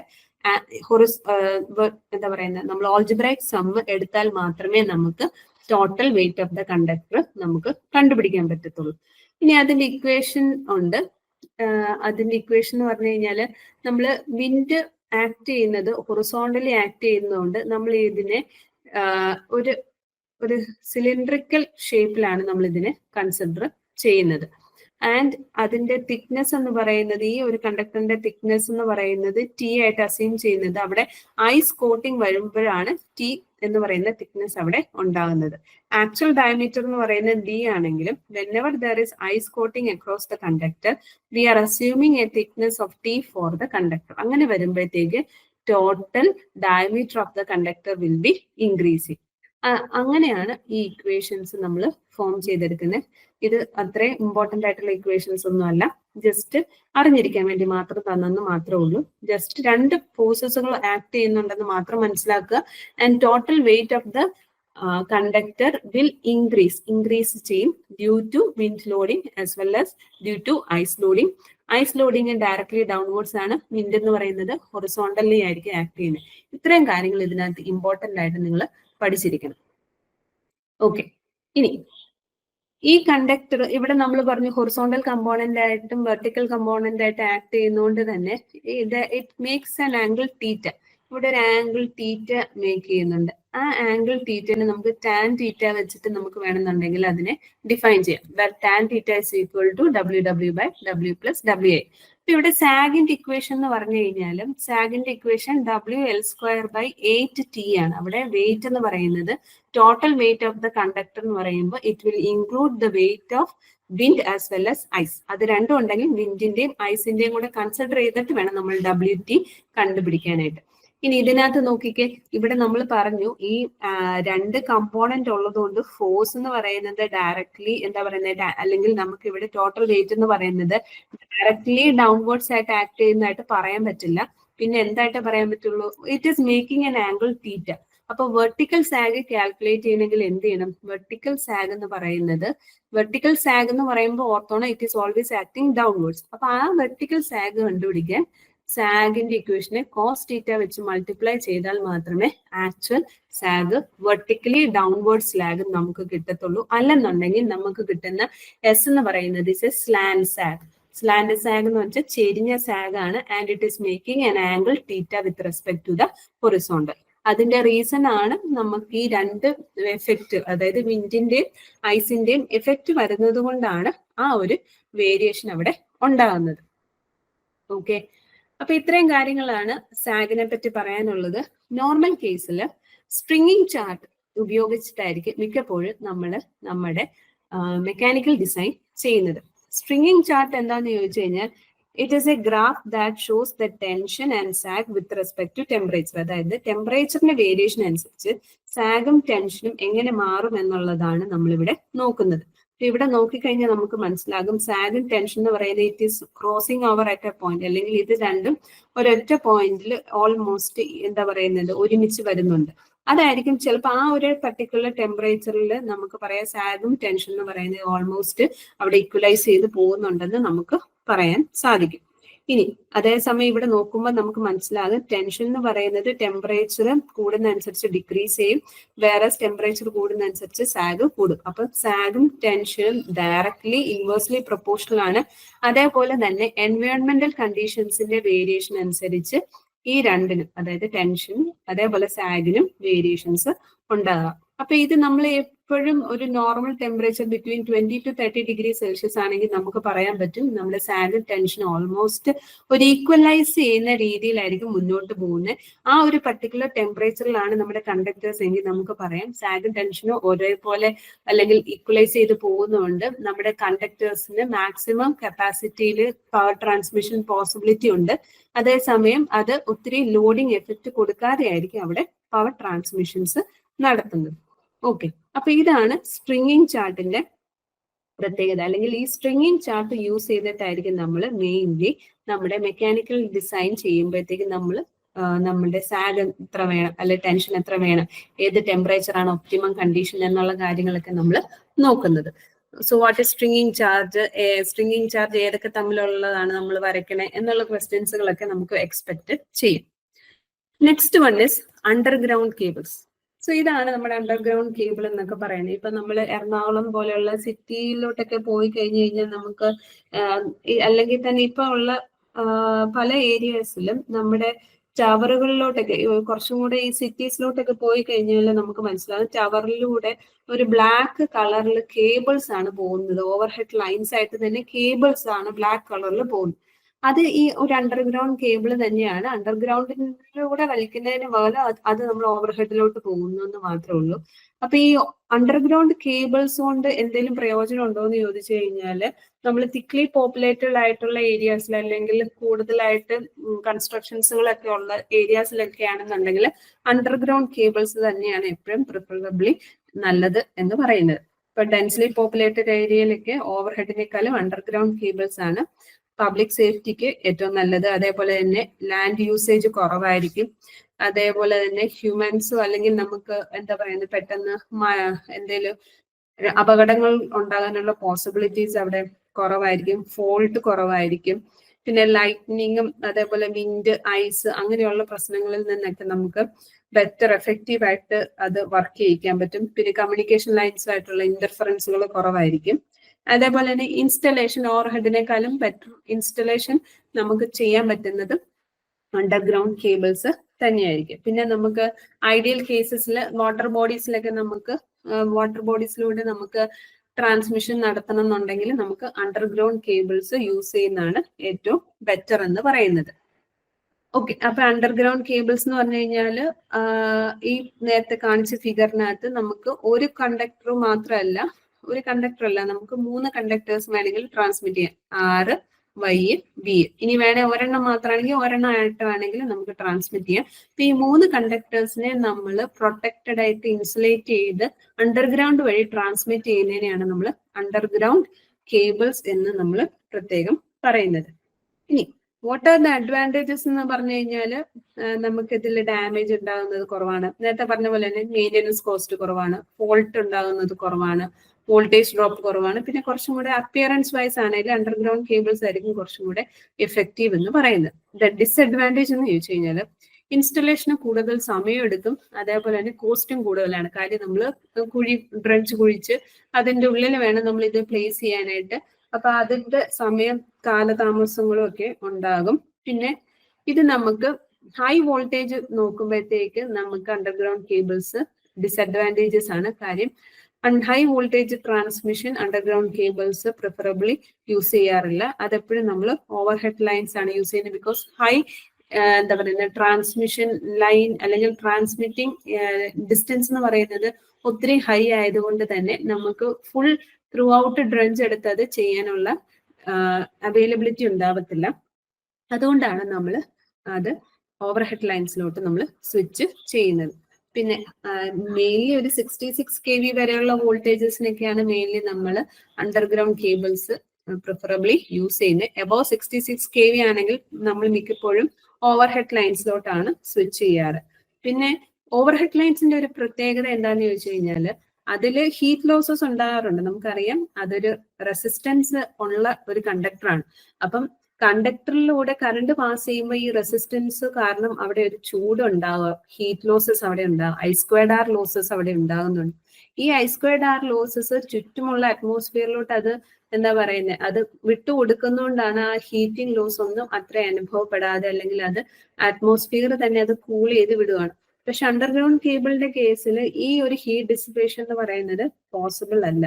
അവിടെ എയർ കൂളിംഗ് ഒന്നും നടക്കുന്നില്ല, അല്ലെങ്കിൽ സറൗണ്ടിങ് അറ്റ്മോസ്ഫിയറിൽ ഡയറക്ട്ലി നമ്മുടെ കണ്ടക്ടേഴ്സിനുമായിട്ട് യാതൊരു കോണ്ടാക്റ്റും ഇല്ലാത്തതുകൊണ്ട് എയർ കൂളിംഗ് അവിടെ പോസിബിൾ അല്ല. അപ്പൊ അവിടെ ഒരു ഹീറ്റ് ഡിസിപ്പേഷൻ നടക്കാൻ ഭയങ്കര ബുദ്ധിമുട്ടാണ്. അതൊരു ഗ്രേറ്റ് ഡിസഡ്വാൻറ്റേജ് ആണ്. അങ്ങനെ വരുമ്പോഴത്തേക്കും when there is no load, അല്ലെങ്കിൽ ലോഡ് കയറാത്ത സമയത്താണെങ്കിൽ നേരത്തെ ചൂട് കുറയുമ്പോഴത്തേക്കും ക്രാക്ക് ഉണ്ടാകാനുള്ള പോസിബിലിറ്റി, അങ്ങനെയുള്ള ടെമ്പറേച്ചർ വേരിയേഷൻസ് കാരണം ഉണ്ടാകുന്ന ഇഷ്യൂസുകൾ അണ്ടർഗ്രൗണ്ട് കേബിൾസിൽ ഉണ്ടാകാറുണ്ട്. എന്താണ് അണ്ടർഗ്രൗണ്ട് കേബിൾസിന്റെ റിക്വയർമെന്റ്സ് എന്ന് പറഞ്ഞു കഴിഞ്ഞാൽ, അണ്ടർഗ്രൗണ്ട് കേബിൾസിൽ നമുക്ക് എപ്പോഴും ഒരു കണ്ടക്ടർ ഉണ്ടാവും. കണ്ടക്ടറിലൂടെയാണ് കറണ്ട് ട്രാൻസ്മിറ്റ് ചെയ്യുന്നത്. അത് മിക്കപ്പോഴും നമ്മളൊരു സ്ട്രാൻഡഡ് കോപ്പർ അല്ലെങ്കിൽ അലുമിനിയം ആയിരിക്കും യൂസ് ചെയ്യുന്നത്. അത് നമ്മൾ സ്ട്രാൻഡിങ് ചെയ്യും എന്ന് വെച്ച് കഴിഞ്ഞാൽ വളച്ചെടുക്കും എന്നാണ് ഉദ്ദേശിക്കുന്നത്. വളച്ചാണ് നമ്മുടെ കണ്ടക്ടേഴ്സ് നമ്മൾ പ്ലേസ് ചെയ്തിരിക്കുന്നത്. നേരത്തെ ഫിഗറിൽ നോക്കിയാൽ മനസ്സിലാകും, ഇതിങ്ങനെ വളച്ചാണ് വന്നിരിക്കുന്നത്. ഓരോ സ്ട്രാൻഡും വളഞ്ഞാണ് വരുന്നത്. അതാണ് ഈ സ്ട്രാൻഡിങ് കൊണ്ട് ഉദ്ദേശിക്കുന്നത്. അല്ലെങ്കിൽ ഒരു സിംഗിൾ ഹോളോ കണ്ടക്ടറിന് പകരം പല ഷോർട്ട് കണ്ടക്ടേഴ്സ് ചുറ്റിയാണ്, ഹെലിക്കലി ചുറ്റിയാണ് നമ്മുടെ കണ്ടക്ടേഴ്സ് നമ്മൾ യൂസ് ചെയ്യുന്നത്. അപ്പൊ അതുകൊണ്ട് തന്നെ മോർ ഫ്ലെക്സിബിൾ ആകും, കൂടുതൽ കറണ്ട് ക്യാരിങ് കപ്പാസിറ്റി ഉണ്ട്. പിന്നെന്ന് പറഞ്ഞു കഴിഞ്ഞാൽ കണ്ടക്ടർ സൈസ് എന്ന് പറഞ്ഞു കഴിഞ്ഞാൽ നമ്മുടെ ലോഡ് കറണ്ട് എത്രയാണോ അതിന് കറസ്പോണ്ടിങ് ആയിട്ടുള്ള കണ്ടക്ടർ സൈസ് നമുക്ക് സ്യൂട്ടബിളി വേണം. അല്ലെന്നുണ്ടെങ്കിൽ ഓവർ ഹീറ്റിംഗ് ഉണ്ടാകാനുള്ള പോസിബിലിറ്റി ഉണ്ട്. നമ്മുടെ കണ്ടക്ടർ സൈസ് ലോഡ് കറണ്ടുമായിട്ട് സ്യൂട്ടബിൾ അല്ലെന്നുണ്ടെങ്കിൽ അവിടെ ഓവർ ഹീറ്റിംഗ് ഉണ്ടാകാം. വോൾട്ടേജ് ഡ്രോപ്പ് എന്ന് പറയുന്നത് ഒരു പെർമിസിബിൾ ലിമിറ്റിന്റെ ഉള്ളിൽ നിൽക്കുകയും ചെയ്യണം. വോൾട്ടേജ് ഡ്രോപ്പ് കൂടി കഴിഞ്ഞാൽ എന്താ പറ്റുന്നത്, അവിടെ എഫിഷ്യൻസി കുറയും. സോ അണ്ടർഗ്രൗണ്ട് കേബിൾസ് ഉപയോഗിക്കുന്നുള്ള എന്താ പറയുക അഡ്വാൻറ്റേജസ് അവിടെ ഇല്ലാതാവുകയാണ് നടക്കുന്നത്. ഇനി പ്രോപ്പർ ഇൻസുലേഷൻസ് ഉണ്ടാവണം. എന്താന്ന് വെച്ച് കഴിഞ്ഞാൽ നമുക്കറിയാം ഇതിന്റെ അകത്ത് 3 കോർ ഉണ്ടാവും, 3 കണ്ടക്ടേഴ്സ് ഉണ്ടാവും, 6 വൈബി. ഇത് തമ്മിൽ പ്രോപ്പർ ആയിട്ട് ഇൻസുലേഷൻ കൊടുത്തില്ല എന്നുണ്ടെങ്കിൽ ലീക്കേജ് കറന്റുകൾ പാസ് ചെയ്യും, കേബിള് അതിന്റെ ഉള്ളിൽ തന്നെ ബ്രേക്ക് ആകുകയും ബ്രേക്ക് ഡൗൺ നടക്കുകയും കറണ്ട് കണ്ടക്ഷൻ മൊത്തത്തില് ഉണ്ടാകാനുള്ള പോസിബിലിറ്റി ഉണ്ട്. അത് വെച്ചിട്ട് ഷോർട്ട് സർക്യൂട്ടിങ് വരെ ഉണ്ടാകും. അതുകൊണ്ട് പ്രോപ്പർ തിക്നെസ്സിലുള്ള ഇൻസുലേഷൻ വേണം നമ്മൾ കൊടുക്കാൻ വേണ്ടിയിട്ട്. ഇനി മെക്കാനിക്കൽ പ്രൊട്ടക്ഷൻ കൊടുക്കണം. മെക്കാനിക്കൽ പ്രൊട്ടക്ഷൻ കൊടുക്കണം എന്ന് പറഞ്ഞു കഴിഞ്ഞാൽ കാര്യം എന്ന് പറഞ്ഞു കഴിഞ്ഞാൽ ഈ കണ്ടക്ടേഴ്സിന് ചുറ്റും ഇത് ഒടിഞ്ഞു പോകാത്ത രീതിയിൽ പ്രോപ്പറായിട്ട് ഇത് ഇങ്ങനെ ചുറ്റി വരുമ്പോഴത്തേക്കും അത് ഒടിഞ്ഞു പോകാത്ത രീതിയിൽ നമ്മൾ ബെഡിങ്ങും ആർമറിങ്ങും ഒക്കെ കൊടുത്തിട്ടായിരിക്കും നമ്മൾ കേബിൾസ് ലേ ചെയ്യുന്നത്. ഇനി നമ്മൾ കെമിക്കൽ ആൻഡ് ഫിസിക്കലി സ്റ്റേബിൾ ആയിരിക്കും. അതായത് ഇങ്ങനെയുള്ള മെറ്റീരിയൽസ്, അല്ലെങ്കിൽ നമ്മൾ കേബിൾ കൺസ്ട്രക്ഷന് വേണ്ടിയിട്ട് യൂസ് ചെയ്യുന്ന മെറ്റീരിയൽസ് എന്ന് പറയുന്നത് കെമിക്കലി ഇനേർട്ട് ആയിരിക്കണം. ഏതെങ്കിലും ഒരു കെമിക്കലായിട്ട് അത് റിയാക്ട് ചെയ്ത് കഴിഞ്ഞു കഴിഞ്ഞാൽ പെട്ടെന്ന് ഇൻസുലേഷൻ ബ്രേക്ക് ഡൗൺ നടക്കുകയും അതുവഴി ലീക്കേജ് കറണ്ട് ഉണ്ടാകാനുള്ള പോസിബിലിറ്റീസ് എല്ലാം അവിടെ ഉണ്ടാകും. So these are the main requirements of underground cables. ഇത് ഇമ്പോർട്ടന്റ് ആയിട്ട് വേണമെങ്കിൽ ചോദിക്കാം, വാട്ട് ആർ ദ റിക്വയർമെന്റ്സ്, അല്ലെങ്കിൽ ഏതൊക്കെയാണ് ഇമ്പോർട്ടന്റ് ആയിട്ടുള്ള റിക്വയർമെന്റുകൾ എന്ന് ചോദിച്ചിട്ട് ചിലപ്പം 2 or 3, 1, 2, 3 ആണോ, അല്ലെങ്കിൽ 1 or 3 ആണോ, അങ്ങനെയുള്ള ക്വസ്റ്റ്യൻസുകൾ ഈ ഒരു ഏരിയയിൽ നിന്ന് എക്സ്പെക്ട് ചെയ്യാം. Construction of cables. കേബിൾസിന്റെ കൺസ്ട്രക്ഷൻ എങ്ങനെയാണ്? ഒരു കേബിൾ എന്ന് പറഞ്ഞു കഴിഞ്ഞാൽ അതിന്റെ ഉള്ളിൽ നമുക്ക് പല ലെയേഴ്സുകളുണ്ട്. ആദ്യത്തെ കണ്ടക്ടർ ഉണ്ട്, പിന്നെ ഒരു ഇൻസുലേഷൻ ഉണ്ട്, പിന്നെ ലെഡ് ഷീറ്റ് ഉണ്ട്, ബെഡിങ്, ആർമറിങ് ആൻഡ് സെർവിങ്. നമുക്കിവിടെ നോക്കിക്കഴിഞ്ഞാൽ 6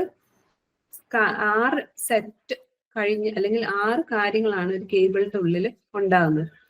ആദ്യം നമ്മുടെ കണ്ടക്ടർ, ഈ കണ്ടക്ടറിനെ നമ്മൾ കോർ എന്നും വിളിക്കാറുണ്ട്. കോർ വഴിയാണ്, കോർ എന്ന് പറഞ്ഞു കഴിഞ്ഞാൽ the conductor through which current is passing, അതാണ് കോർ എന്ന് പറയുന്നത്. ഇനി ഇത് നമ്മൾ കോപ്പർ അല്ലെങ്കിൽ അലുമിനിയം വെച്ചിട്ടാണ് നമ്മൾ ഫോം ചെയ്തിട്ടുള്ളത്. നമ്മൾ പറഞ്ഞ സ്ട്രാൻഡഡ് കണ്ടക്ടേഴ്സ് ആണ് യൂസ് ചെയ്യുന്നത്. സ്ട്രാൻഡഡ് കണ്ടക്ടേഴ്സ് എന്ന് പറയുമ്പോൾ സിംഗിൾ ഒരു ഹോളോ കണ്ടക്ടർ അല്ല, അതിൻ്റെ ഉള്ളിൽ ഒത്തിരി സ്മോൾ കണ്ടക്ടേഴ്സ് ഉണ്ട്. അത് കറണ്ട് കപ്പാസിറ്റി കൂട്ടാനാന്നൊക്കെ നമ്മൾ പറഞ്ഞു. ഇനി ഈ ഓരോ കണ്ടക്ടേഴ്സ് ലൈവ് ആണ്. ലൈവ് എന്ന് പറഞ്ഞു കഴിഞ്ഞാൽ എന്താണ്, ഈ 3 എണ്ണത്തിലും കറണ്ട് ക്യാരി ചെയ്യുന്നുണ്ട്. അപ്പൊ ഇത് ഡയറക്ട്ലി ഒരുമിച്ച് വെക്കാൻ പറ്റത്തില്ല അല്ലെ. അപ്പൊ ഒരുമിച്ച് വെച്ച് കഴിഞ്ഞാൽ എന്താ പറ്റും, ഇത് ഷോർട്ട് സർക്യൂട്ട് ആയിട്ടും. അപ്പൊ അതിനെ ചുറ്റും നമ്മൾ എന്ത് കൊടുക്കണം, ഇൻസുലേഷൻ കൊടുക്കണം. മെയിൻലി ഇൻസുലേഷൻ നമ്മൾ കൊടുക്കുന്നത് വോൾട്ടേജ് റേറ്റിംഗ് അനുസരിച്ചാണ്. എത്ര വോൾട്ടേജ്, 11 kV ആണോ, 33 kV ആണോ, 66 kV ആണോ, അതിനെയൊക്കെ ബേസ് ചെയ്തിട്ടായിരിക്കും നമ്മൾ ഇവിടെ കൊടുക്കുന്ന പേപ്പർ ഇൻസുലേഷൻ എന്ന് പറയുന്നത്.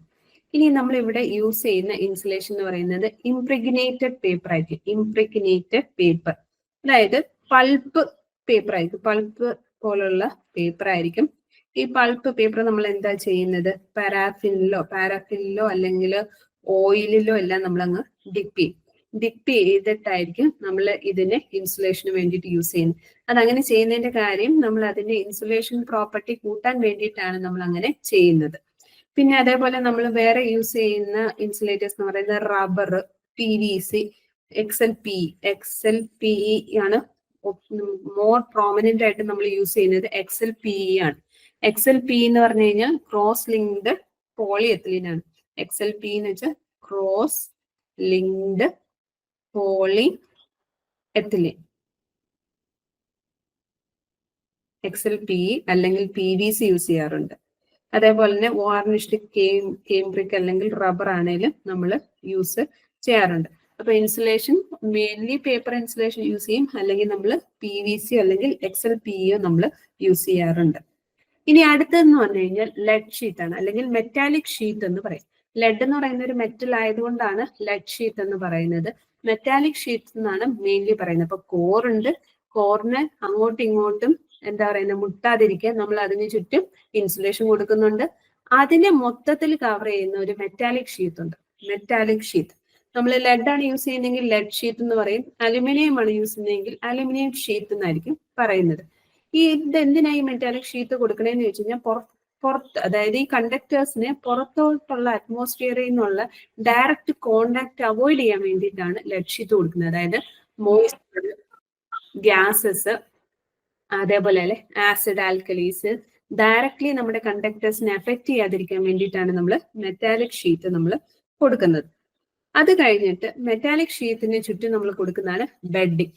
ബെഡിങ് എന്ന് പറഞ്ഞു കഴിഞ്ഞാൽ ഈ മെറ്റാലിക് ഷീറ്റ് ആണ് അല്ലെ. മെറ്റാലിക് ഷീറ്റ് ആകുമ്പോഴത്തേക്കും അത് പുറത്തെ അറ്റ്മോസ്ഫിയർ ആയിട്ട് എന്തെങ്കിലും കോണ്ടാക്ട് വരുവാണെങ്കിൽ പെട്ടെന്ന് അവിടെ കൊറോഷൻ നടക്കാനുള്ള പോസിബിലിറ്റി ഉണ്ട്, മെറ്റൽ ആയതുകൊണ്ട് തന്നെ. അല്ലെങ്കിൽ അതിനൊരു ഡാമേജ് വരാനുള്ള പോസിബിലിറ്റി ഒക്കെ ഉണ്ട്. അപ്പൊ അങ്ങനെയുള്ള എന്താ പറയുന്നത് കൊറോഷനും മെക്കാനിക്കൽ ഡാമേജസും അവോയ്ഡ് ചെയ്യാൻ വേണ്ടിയിട്ടാണ് ബെഡിങ് നമ്മൾ കൊടുക്കുന്നത്. അത് നമ്മൾ ജൂട്ട് അല്ലെങ്കിൽ ഹെസൻ ടേപ്പ് എന്ന് പറയുന്ന ഫൈബ്രസ് മെറ്റീരിയൽ വെച്ചിട്ടായിരിക്കും നമ്മൾ ഫോം ചെയ്തിരിക്കുന്നത്. ഫൈബ്രസ് മെറ്റീരിയൽസ് ആയിട്ടുള്ള ജൂട്ട് അല്ലെങ്കിൽ ഹെസിൻ ടേപ്പ് ആയിരിക്കും മെയിൻലി നമ്മൾ യൂസ് ചെയ്യുന്നത്. അത് കഴിഞ്ഞിട്ടാണ് ആർമറിങ് വരുന്നത്. ആർമറിങ് എന്ന് പറഞ്ഞു കഴിഞ്ഞാൽ 2 layers of galvanised steel wire അല്ലെ സ്റ്റീൽ ടേപ്പ് ആയിരിക്കും നമ്മൾ യൂസ് ചെയ്യുന്നത്. സ്റ്റീൽ കൊണ്ടുള്ള ഒരു ചുറ്റ് ആയിരിക്കും, അല്ല ഗാൽവനൈസ്ഡ് സ്റ്റീൽ വെച്ചിട്ടുള്ള ഒരു വളയമായിരിക്കും നമ്മൾ അവിടെ ക്രിയേറ്റ് ചെയ്യുന്നത്. മെയിൻലി നമ്മൾ ഇത് ബെൻഡ് ചെയ്യാതിരിക്കാനാണ്, നമ്മുടെ കണ്ടക്ടേഴ്സ് ഒന്നും ബെൻഡ് ചെയ്ത് മുറിഞ്ഞു പോകാതിരിക്കാൻ വേണ്ടിയിട്ടാണ് നമ്മളിവിടെ സ്റ്റീൽ വയേഴ്സ് അല്ലെങ്കിൽ സ്റ്റീൽ ടേപ്സ് നമ്മൾ ആർമറിങ്ങിന് വേണ്ടിയിട്ട് കൊടുക്കുന്നത്. പിന്നെ ഇതിന് ചുറ്റും നമ്മളൊരു സെർവിങ് കൊടുക്കുന്നുണ്ട്. സെർവിങ് എന്ന് പറഞ്ഞു കഴിഞ്ഞാൽ ഒരു കവറിങ് എന്നുള്ള അർത്ഥം. ഈ കവറിങ് നേരത്തെ പറഞ്ഞ ബെഡിങ്ങിന്റെ സെയിം കമ്പോണന്റ് കൊണ്ടുള്ളതാണ് ഉണ്ടാക്കുന്നത്. ജൂട്ട് അല്ലെങ്കിൽ ഹെസൻ ടേപ്പോ ഒക്കെ ആയിരിക്കും നമ്മൾ യൂസ് ചെയ്യുന്നത്. ചിലപ്പോൾ PVC സെർവിങ്ങിനായിട്ട് യൂസ് ചെയ്യാറുണ്ട്. മിക്കപ്പോഴും ജൂട്ട് അല്ലെങ്കിൽ PVC ആയിരിക്കും നമ്മൾ യൂസ് ചെയ്യുന്നത്. അപ്പം ഈ ഒരു 6 അല്ലെങ്കിൽ എന്താ പറയുന്നത് 5 layers ഓഫ് പ്രൊട്ടക്ഷൻ ആണ് നമ്മുടെ കണ്ടക്ടറിന് കൊടുക്കുന്നത്. കണ്ടക്ടറിന് ചുറ്റും ആദ്യം ഒരു ഇൻസുലേഷൻ ഉണ്ട്. ആ ഇൻസുലേഷൻ കഴിയുമ്പോഴത്തേക്കും നമുക്ക് മെറ്റാലിക് ഷീറ്റ് ഉണ്ട്. ഈ മെറ്റാലിക് ഷീറ്റ് കഴിയുമ്പോൾ ബെഡിങ് ഉണ്ട്. ബെഡിങ് എന്ന് പറയുന്നത് നമ്മുടെ എന്തൊക്കെ കൊണ്ടാണ് ഉണ്ടാക്കുന്നത്? ജൂട്ട് അല്ലെങ്കിൽ ഹെസൻ ടേപ്പ് വെച്ചിട്ടാണ്. അത് നമ്മുടെ മെറ്റാലിക് ഷീറ്റിനെ കൊറോഷനിൽ നിന്നൊക്കെ പ്രൊട്ടക്ട് ചെയ്യാൻ വേണ്ടിയിട്ടാണ്. അതേപോലെ തന്നെ ആർമറിംഗ് ഉണ്ട്. ആർമറിംഗ് എന്ന് പറഞ്ഞു കഴിഞ്ഞാൽ മെക്കാനിക്കൽ ഇഞ്ചുറി, അതായത് നമ്മുടെ ഈ ഒരു കണ്ടക്ടർ ഒടിയാതെയും അതേപോലെ തന്നെ വളയാതെയൊക്കെ ഇരിക്കാൻ വേണ്ടിയിട്ട് നമ്മളൊരു സ്റ്റീൽ ടേപ്പോ അല്ലെങ്കിൽ ഗാൽവനൈസ്ഡ് സ്റ്റീലിന്റെ ഒരു വയറ് വെച്ചിട്ടായിരിക്കും നമ്മളത് പ്ലേസ് ചെയ്യുന്നത്. പിന്നെ ഏറ്റവും അതിന്റെ ഔട്ടർ കവറിംഗ് ആയിട്ടുള്ള സെർവിങ് ഉണ്ട്. സെർവിങ് PVC അല്ലെങ്കിൽ ജൂട്ട് വെച്ചിട്ടായിരിക്കും നമ്മൾ മെയിൻലി യൂസ് ചെയ്യുന്നത്. അതിന്റെ ഫിഗേഴ്സ് ആണ് നമുക്ക് നേരത്തെ കാണിച്ചത്. ഞാൻ ഇവിടെ കാണിച്ചത്. ഇവിടെ നമ്മുടെ PVC ഉണ്ട്, അതേപോലെ തന്നെ നമ്മുടെ ബെഡിങ്ങിനുള്ള ആർമറിംഗ് ഉണ്ട്, പിന്നെ നമ്മുടെ മെറ്റാലിക് ഷീറ്റ് ഉണ്ട്, പിന്നെ നമ്മുടെ കണ്ടക്ടേഴ്സ്, അതിന്റെ ഇൻസുലേഷൻ ഉണ്ട്. ഇൻസുലേഷൻ XLP ഇൻസുലേഷൻ ആണ് നമ്മളിവിടെ യൂസ് ചെയ്തിരിക്കുന്നത്. ഈ ഒരു ഫിഗറിൽ XLP ഇൻസുലേഷന്റെ ആണ് കാണിച്ചിരിക്കുന്നത്. ഇനി അപ്പൊ ഇത്രയാണ് കൺസ്ട്രക്ഷൻ വൈസ് കേബിൾസിന്റെ കാര്യം. ഇനി നേരത്തെ പറഞ്ഞ പോലെ തന്നെ നമുക്ക് ഇൻസുലേറ്റിംഗ് മെറ്റീരിയൽസ്, പല ഇൻസുലേറ്റിംഗ് മെറ്റീരിയൽസ് യൂസ് ചെയ്യാറുണ്ട്. Rubber, vulcanised Indian rubber, impregnated paper, varnished cambric, polyvinyl chloride എല്ലാം നമ്മൾ PVC, പോളിവിനൈൽ ക്ലോറൈഡ് എന്ന് പറയുന്നതാണ് PVC എന്ന് പറയുന്നത്. ഇതെല്ലാം നമ്മൾ ഇൻസുലേറ്റിംഗ് മെറ്റീരിയൽസ് ആയിട്ട് യൂസ് ചെയ്യാറുണ്ട്. ഈ what are the properties? Insulation കൊടുക്കുക എന്ന് പറയുമ്പോൾ തന്നെ നമുക്ക് മനസ്സിലാക്കുന്ന റെസിസ്റ്റൻസ് കൂടുതലായിരിക്കണം. റെസിസ്റ്റൻസ് കൂടുതലാണെന്ന് പറയുന്ന കാര്യം എന്താണ്? കറണ്ട് അവിടെ കുറയാൻ വേണ്ടി. ഡയലക്ട്രിക് സ്ട്രെങ്ത് കൂടുതലായിരിക്കണം. പെട്ടെന്നൊന്നും ബ്രേക്ക് ഡൗൺ ഉണ്ടാകാതെ കറണ്ട് ക്യാരി ചെയ്യാതെ പിടിച്ചു നിൽക്കാനുള്ള കപ്പാസിറ്റി വേണം. ഡയലക്ട്രിക് സ്ട്രെങ്ത്, മെക്കാനിക്കൽ സ്ട്രെങ്ത് വേണം. കാര്യം ഇത് നമ്മൾ ലേ ചെയ്യുമ്പോഴത്തേക്ക് ഒടിയാനും വളയാനും ഒക്കെ ഉള്ള ഒരു പോസിബിലിറ്റീസ് ഉണ്ട്. അപ്പൊ അതൊക്കെ വിത്ത്സ്റ്റാൻഡ് ചെയ്യാനുള്ള കഴിവുണ്ടാകണം. പിന്നെ മോയ്സ്ചർ അബ്സോർപ്ഷൻ ഉണ്ടാകാൻ പാടില്ല. ഇൻഫ്ലേമബിൾ ആയിരിക്കണം. പിന്നെ ലോ കോസ്റ്റ് ആയിരിക്കണം. കാര്യം അണ്ടർഗ്രൗണ്ട് സിസ്റ്റം എന്ന് പറയുമ്പോഴത്തേക്ക് നമുക്കറിയാം അത് കൂടുതൽ ഏരിയയിൽ വേണ്ടതാണ്. അതുകൊണ്ട് തന്നെ കോസ്റ്റ് എഫക്റ്റീവ് അല്ല എന്നുണ്ടെന്നുണ്ടെങ്കിൽ നമുക്കത് ഇനീഷ്യലി ഹൈ കോസ്റ്റിലോട്ട് അത് നീണ്ടുപോകും. പിന്നെ കെമിക്കലി ഇനേർട്ട് ആയിരിക്കണം. ആസിഡ് ആൽക്കലീസ് ആയിട്ടൊന്നും റിയാക്ട് ചെയ്യാൻ പാടില്ല. ഇനി ക്ലാസിഫിക്കേഷൻ എങ്ങനെയാണ് നമ്മൾ ചെയ്യുന്നത്? കേബിൾസിന്റെ ക്ലാസിഫിക്കേഷൻ നമുക്ക് രണ്ട് രീതിയിൽ ചെയ്യാൻ പറ്റും. Based on the insulating material, എന്ത് ടൈപ്പ് ഓഫ് ഇൻസുലേറ്റിംഗ് മെറ്റീരിയൽ ആണ് യൂസ് ചെയ്യുന്നത് എന്ന ബേസിസിൽ രണ്ടെണ്ണം ചെയ്യാം.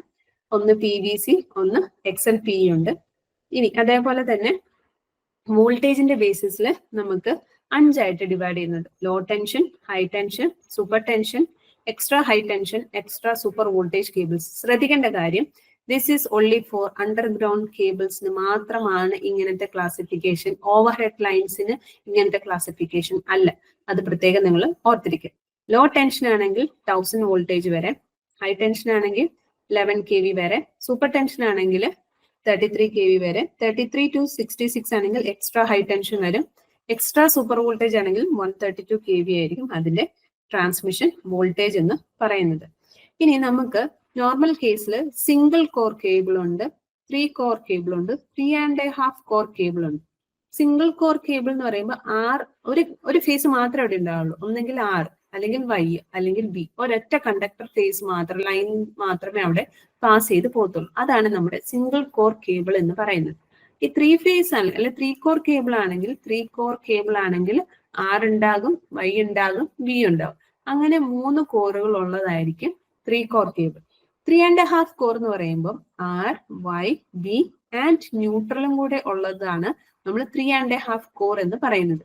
ഈ 3.5 കോറിന്റെ പ്രത്യേകത എന്ന് പറഞ്ഞു കഴിഞ്ഞാൽ ന്യൂട്രലിലൂടെ സാധാരണഗതിയിൽ കറണ്ട് ഫ്ലോ ഉണ്ടാകാറില്ല. ബാലൻസ്ഡ് സിസ്റ്റം ആണെങ്കിൽ, അതിനെപ്പറ്റിയൊക്കെ നമ്മൾ കുറച്ച് കഴിയുമ്പോൾ ഒന്നുകൂടെ പഠിക്കുന്നതായിരിക്കും. ഇപ്പൊ ജസ്റ്റ് ഒന്ന് മനസ്സിലാക്കിയിരിക്കുക. നമ്മുടെ ലോഡ് ബാലൻസ്ഡ് ആണെന്നുണ്ടെങ്കിൽ ന്യൂട്രലിലൂടെ കറണ്ട് ഫ്ലോ ഉണ്ടാകത്തില്ല. ന്യൂട്രലിലൂടെ കറണ്ട് ഫ്ലോ ഇല്ലാത്ത സ്ഥിതിക്ക് ഈ 3 ഫേസിന് നമ്മൾ യൂസ് ചെയ്യുന്ന ആറിനും വൈക്കും ബിക്കും യൂസ് ചെയ്യുന്ന അതേ ക്രോസ് സെക്ഷനിൽ ന്യൂട്രൽ കണ്ടക്ടറിന്റെ ക്രോസ് സെക്ഷൻ വേണ്ട, അതിന്റെ പകുതി മതി.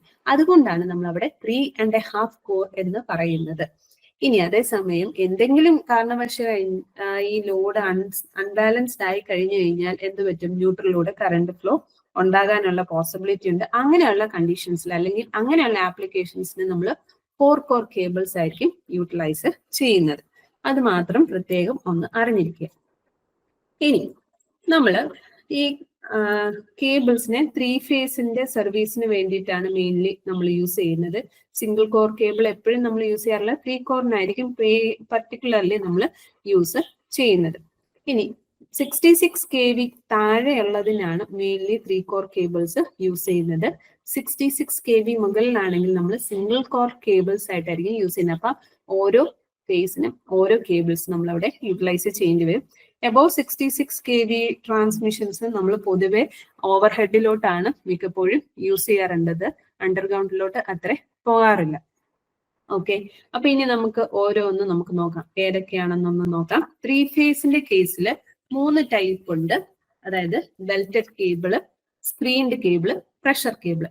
ബെൽറ്റഡ് കേബിൾ എന്ന് പറയുന്നത് 11 kV വരെയും, സ്ക്രീൻഡ് കേബിൾ എന്ന് പറയുന്നത് 22 തൊട്ട് 66 kV വരെയും, പ്രഷർ കേബിൾ എബോവ് 66 kV ആണ് നമ്മൾ യൂട്ടിലൈസ് ചെയ്യുന്നത്. ഈ 66 kV വരെ ആയിരിക്കും നമ്മൾ സോളിഡ് കേബിൾസ് യൂസ് ചെയ്യുന്നത്. എബോവ് 66 kV ആണെങ്കിൽ നമ്മൾ ലിക്വിഡ് അല്ലെങ്കിൽ ഗേഷ്യസ് ആയിട്ടുള്ള കേബിൾസ് ആയിരിക്കും നമ്മൾ യൂസ് ചെയ്യുന്നത്. എന്താണ് സോളിഡ് കേബിൾസ് എന്നുള്ളത് ഇപ്പൊ പറയുന്നുണ്ടാവും. ഈ സോളിഡ് ടൈപ്പ് ആണെന്നുള്ള അർത്ഥം സോളിഡ് ആയിരിക്കും. മറ്റേതിന്റെ അകത്ത് പ്രഷർ കേബിൾസിന്റെ അകത്ത് നമുക്ക് ഒന്നെങ്കിൽ ഓയിൽ ആയിരിക്കും അല്ലെങ്കിൽ ഗ്യാസ് ആയിരിക്കും നമ്മൾ അവിടെ ഇൻസുലേഷനൊക്കെ വേണ്ടിയിട്ട് യൂസ് ചെയ്യുന്നത്. അതുകൊണ്ടാണ് സോളിഡ് കേബിൾ, മറ്റേത് ഓയിൽ ഫിൽഡ് അല്ലെങ്കിൽ ഗേഷ്യസ് ടൈപ്പ് ആണെന്ന് നമ്മൾ പറയുന്നത്. പ്രത്യേകം ശ്രദ്ധിച്ചോണം. എബോവ് 66 kVക്ക് വേണ്ടിയിട്ട് മാത്രമാണ് നമ്മൾ ഗേഷ്യസ് അല്ലെങ്കിൽ ഓയിൽ ഫിൽഡ് കേബിൾസിന് വേണ്ടിയിട്ട് പോകുന്നത്. ബിലോ ആണെന്നുണ്ടെങ്കിൽ എപ്പോഴും സോളിഡ് ടൈപ്പ് കേബിൾ മാത്രമായിരിക്കും നമ്മൾ യൂട്ടിലൈസ് ചെയ്യുന്നത്. വളരെ ഇമ്പോർട്ടന്റ് ആണ്. അതിനകത്ത് നിന്ന് ക്വസ്റ്റ്യൻസ് നിങ്ങൾക്ക് എക്സ്പെക്ട് ചെയ്യാം.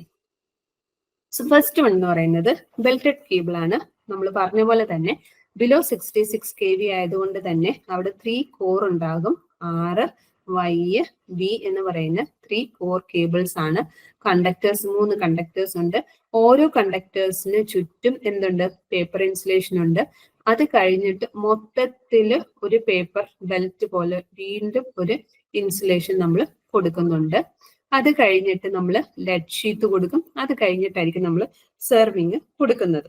അപ്പൊ ഇവിടെ ഓരോ കണ്ടക്ടേഴ്സിനും സെപ്പറേറ്റ് ഇൻസുലേഷൻസ് നമ്മൾ കൊടുക്കാറുണ്ട്. അത് കഴിഞ്ഞ് അതിനെ മൊത്തം ഒരുമിച്ച് നിർത്താൻ വേണ്ടി നമ്മൾ അവിടെ ഒരു ബെൽറ്റ് കൊടുക്കുന്നുണ്ട്, ഒരു പേപ്പർ ബെൽറ്റ് കൊടുക്കുന്നുണ്ട്. അതുകൊണ്ട് അതിന് ബെൽറ്റഡ് കേബിൾ എന്നുള്ള പേര് വന്നത്.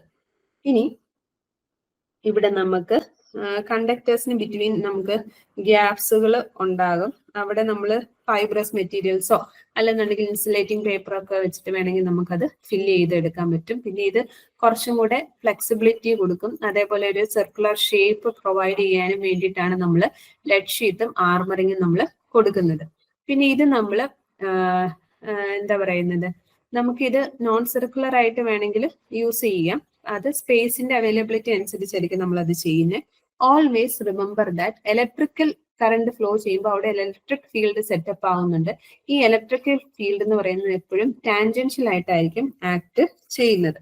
ഇനി ഇത് നമ്മുടെ ഹൈ വോൾട്ടേജസിന് വേണ്ടിയിട്ടൊന്നും യൂസ് ചെയ്യാൻ പാടില്ല. ബിക്കോസ് എന്താന്ന് ചോദിച്ചു കഴിഞ്ഞാൽ ഹൈ വോൾട്ടേജസ് വരുമ്പോഴത്തേക്കും ഇവിടുത്തെ ഹീറ്റ് കപ്പാസിറ്റി അല്ലെങ്കിൽ ഹീറ്റ് വിത്ത്സ്റ്റാൻഡ് ചെയ്യാനുള്ള കപ്പാസിറ്റി ഇവിടെ ഈ പേപ്പർ ബെൽറ്റിനോ അല്ലെങ്കിൽ പേപ്പർ ഇൻസുലേഷനോ ഇല്ലാത്തത് കൊണ്ട് ഹൈ വോൾട്ടേജസിന് നമ്മൾ ഇത് യൂട്ടിലൈസ് ചെയ്യില്ല. Always it is used up to 11 kV എന്ന് പ്രത്യേകം ഓർക്കുക.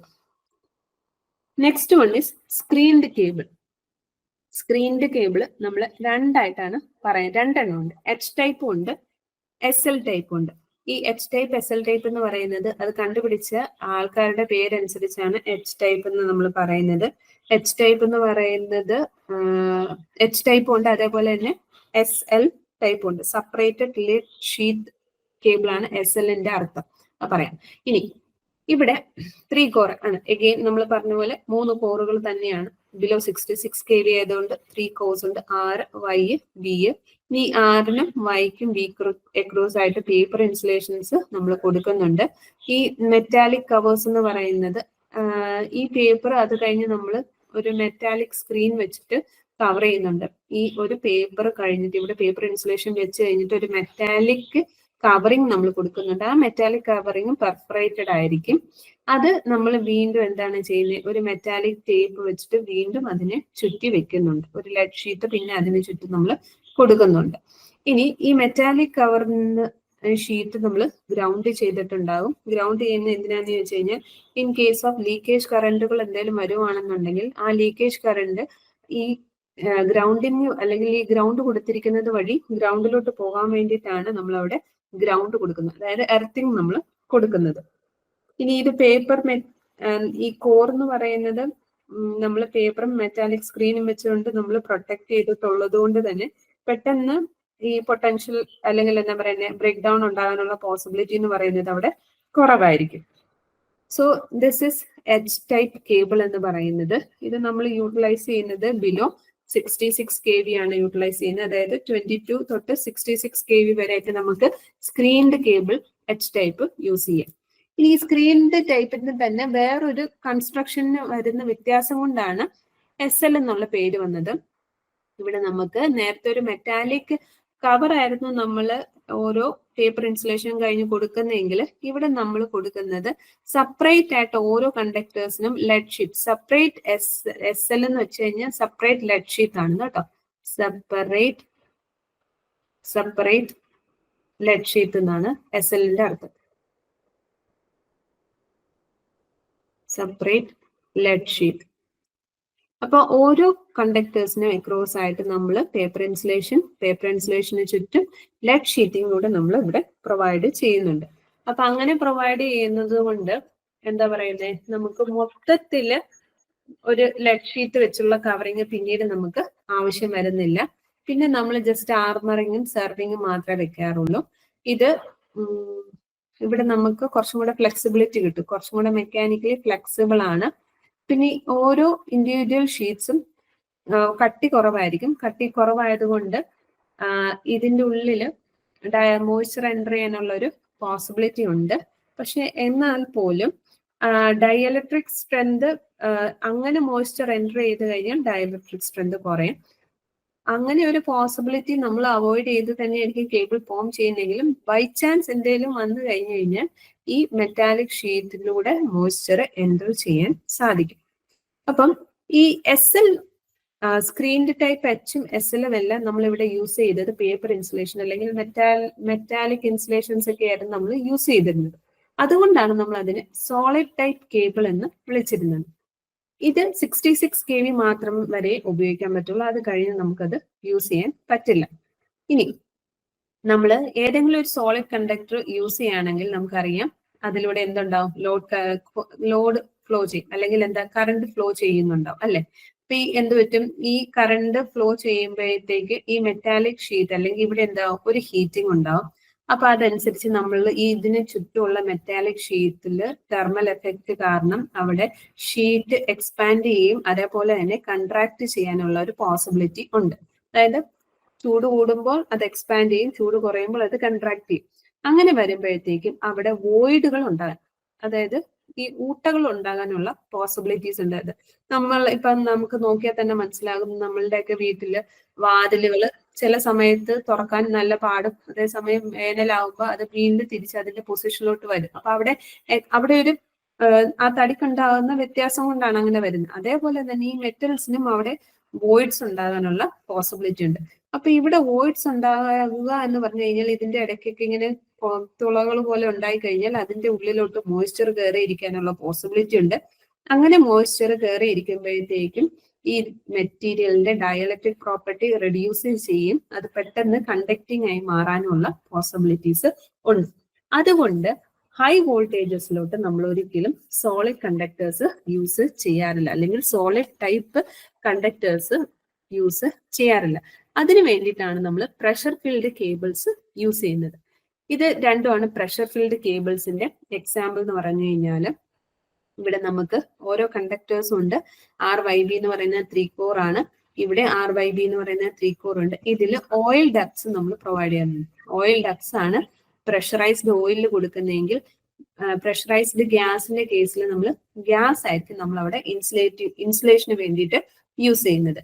അത് ഈ ഇലക്ട്രോസ്റ്റാറ്റിക് സ്ട്രെസ് നമുക്ക് മീറ്റ് ചെയ്യാൻ വേണ്ടിയിട്ട്, അല്ലെങ്കിൽ നമ്മൾ അവിടെ ആ മെറ്റലിനുണ്ടാകുന്ന എക്സ്പാൻഷനും കംപ്രഷനും അവിടെ അവോയ്ഡ് ചെയ്തിട്ട് അവിടെ ഉണ്ടാകുന്ന വോയിഡ്സിനെ കളയാൻ വേണ്ടിയിട്ടാണ് നമ്മൾ ഇവിടെ ഓയിൽ ഡക്സുകൾ അല്ലെങ്കിൽ പ്രഷറൈസ്ഡ് ഗ്യാസ് നമ്മൾ യൂട്ടിലൈസ് ചെയ്യുന്നത്. ഇവിടെ ഓയിൽ ഫീൽഡ് കേബിൾസ് എന്ന് പറയുമ്പോഴത്തേക്കും ഒരു പർട്ടിക്കുലർ പ്രഷറിലുള്ള ഓയിൽ നമ്മൾ ഈ ഡക്സ് വഴി പാസ് ചെയ്ത് വിടും. അപ്പൊ ഈ ഓയിൽ എന്ന് പറയുന്നത് ഒരു പർട്ടിക്കുലർ പ്രഷറിൽ നമ്മൾ കീപ്പ് ചെയ്തിട്ടായിരിക്കും നമ്മൾ അതിന്റെ എപ്പോഴും കേബിളിലോട്ട് കടത്തി വിടുന്നത്. ഇനി നമുക്ക് അവിടെ എന്താ പറയുന്നത്, ഇംപ്രിഗിനേറ്റഡ് ആയിട്ടുള്ള പേപ്പർ ഇൻസുലേഷൻ അല്ലെങ്കിൽ ഇംപ്രിഗിനേറ്റഡ് പേപ്പേഴ്സ് ആയിരിക്കും നമ്മളവിടെ ഇൻസുലേഷൻസിന് വേണ്ടിയിട്ട് യൂസ് ചെയ്യുന്നത്. പ്രഷറൈസ്ഡ് ഗ്യാസിന്റെ കേസിലാണെങ്കിൽ നമ്മൾ മെയിൻലി നൈട്രജനോ യൂഷ്വലി ഡ്രൈ നൈട്രജൻ ആണ് യൂസ് ചെയ്യുന്നത്. ഡ്രൈ നൈട്രജൻ ആയിരിക്കും നമ്മൾ ഈ സ്റ്റീൽ പൈപ്പ് വഴി നമ്മൾ ഇതിൻ്റെോട്ട് കടത്തി വിടുന്നത്. സോ അങ്ങനെ കടത്തി വിടുന്നത് വഴി അവിടെ ഉണ്ടാകുന്ന എക്സ്പാൻഷനെയും കംപ്രഷനെയും കുറെ അധികം നമുക്ക് അവോയ്ഡ് ചെയ്യാൻ പറ്റും. അത് മെയിൻലി അബോവ് 66 kVയിലാണ് യൂട്ടിലൈസ് ചെയ്യുന്നത്. അതുകൊണ്ട് തന്നെ നമുക്ക് എപ്പോഴും ഇങ്ങനെ ഓയിൽ കടത്തിവിടുകയും പ്രഷേർഡ് ഗ്യാസ് കടത്തിവിടുകയും ചെയ്യുന്നത് ഒരു എക്കണോമിക്കലി വയബിൾ അല്ലാത്തതുകൊണ്ട് അബോവ് 66 kVക്ക് നമ്മൾ അണ്ടർഗ്രൗണ്ട് കേബിൾസിന്റെ യൂസേജിലോട്ട് മിക്കപ്പോഴും പോകാറില്ല. ഓവർ ഹെഡ് ലൈൻസിലോട്ടാണ് നമ്മൾ എപ്പോഴും ഷിഫ്റ്റ് ചെയ്ത് പോകുന്നത്. ഓക്കെ, അപ്പൊ ഇത്രയും കാര്യങ്ങളാണ് ക്ലാസിഫിക്കേഷൻ ഓഫ് കേബിൾസിനകത്ത് വരുന്നത്. ഇനി ഒരു കേബിള് തന്നു കഴിഞ്ഞാൽ എന്ത് കേബിളാണ് നമ്മൾ എങ്ങനെ ഐഡന്റിഫൈ ചെയ്യും എന്നുള്ളതും കൂടെ നമുക്കൊന്ന് നോക്കാം. അത് ചില കേസുകളിൽ ചോദിച്ചു കണ്ടിട്ടുണ്ട്, PSC അങ്ങനെ കണ്ടിട്ടില്ല. അപ്പൊ ഇവിടെ ഒരു എക്സാമ്പിൾ ആണ്. അലുമിനിയം കണ്ടക്ടർ ആണ് നമ്മൾ യൂസ് ചെയ്യുന്നതെങ്കിൽ A എന്ന് റെപ്രസെന്റ് ചെയ്യും. പിന്നെ സ്റ്റീൽ റൗണ്ട് വയർ ആർമറിംഗ് ഉണ്ടെങ്കിൽ W റെപ്രസെന്റേഷൻ ഉണ്ടാവും. ഇപ്പൊ ഫോർ എക്സാമ്പിൾ ഒരു റെപ്രസെന്റേഷൻ ആണ് A2XY എന്നും പറഞ്ഞ് റെപ്രസെന്റേഷൻ വരും. A2XY എന്ന് പറഞ്ഞു കഴിഞ്ഞാൽ we are using the conductor as aluminium. XLP ആണ് അവിടുത്തെ ഇൻസുലേഷൻ ആൻഡ് ഔട്ടർ ഷീറ്റ് എന്ന് പറയുന്നത് PVCയുടെ ആയിരിക്കും. അപ്പൊ അങ്ങനെ നൊട്ടേഷൻസിൽ നിന്ന് നമുക്ക് മനസ്സിലാക്കാം എന്ത് ടൈപ്പാണ് കണ്ടക്ടർ, എന്താണ് അവിടുത്തെ ഇൻസുലേഷൻ, എന്താണ് അവിടുത്തെ ഔട്ടർ കവറിംഗ് എന്നൊക്കെ നമുക്ക് കണ്ടുപിടിക്കാൻ പറ്റും. അല്ലെങ്കിൽ ചിലപ്പം AY ആയിരിക്കാം, അങ്ങനെ വേണമെങ്കിലും വരാം. അപ്പൊ അവിടെ നമ്മൾ യൂസ് ചെയ്യുന്നത് ഇൻസുലേഷൻ എന്ന് പറയുന്നത് PVC ഇൻസുലേഷൻ ആയിരിക്കും. ആൻഡ് ഔട്ടർ കവറിംഗ് എന്ന് പറയുന്നത് എന്തായിരിക്കും അവിടെ PVC ആയിരിക്കും. ഇപ്പൊ ഇങ്ങനെ വേണമെങ്കിൽ വരാം, A2XFY എന്ന് വരാം. A2XFY എന്ന് പറഞ്ഞു കഴിഞ്ഞാൽ aluminium conductor, XLP insulation and F എന്ന് പറയുന്നത് ഫ്ലാറ്റ് മെറ്റാലിക് ആർമറിങ്ങിനെയാണ്. ഫ്ലാറ്റ് മെറ്റാലിക് ആർമറിംഗ് ആണ്, PVC ആണ് അവിടുത്തെ ഔട്ടർ ഷീറ്റ് എന്ന് പറയുന്നത്. സോ ഇങ്ങനെ വേണമെന്നുണ്ടെങ്കിൽ കേബിളിന്റെ ഡെസിഗ്നേഷൻസ് നമുക്ക് ക്വസ്റ്റ്യൻ ചോദിച്ചിട്ട് what is the conductor or what is the insulation being used, അങ്ങനെ വേണമെങ്കിൽ ക്വസ്റ്റ്യൻസ് എക്സ്പെക്ട് ചെയ്യാം. ഒന്ന് അറിഞ്ഞിരിക്കുക. സോ ഇതാണ് എക്സാമ്പിൾസ് ആയിട്ട് വന്നിരിക്കുന്നത്. AYFY, AYWY അങ്ങനെ വേണമെന്നുണ്ടെങ്കിൽ ഓരോ വോൾട്ടേജസിന് നമ്മൾ എത്ര സ്ക്വയർ മില്ലിമീറ്റർ ആണ് നമ്മുടെ കണ്ടക്ടറിന്റെ കോറിന്റെ ഡയമീറ്റർ എന്നുള്ള കാര്യങ്ങളൊക്കെയാണ് സ്പെസിഫൈ ചെയ്തിരിക്കുന്നത്. ജസ്റ്റ് അറിയാൻ വേണ്ടിയിട്ട് മാത്രം പറഞ്ഞെന്നുള്ളൂ, അത്ര ഇമ്പോർട്ടന്റ് അല്ല.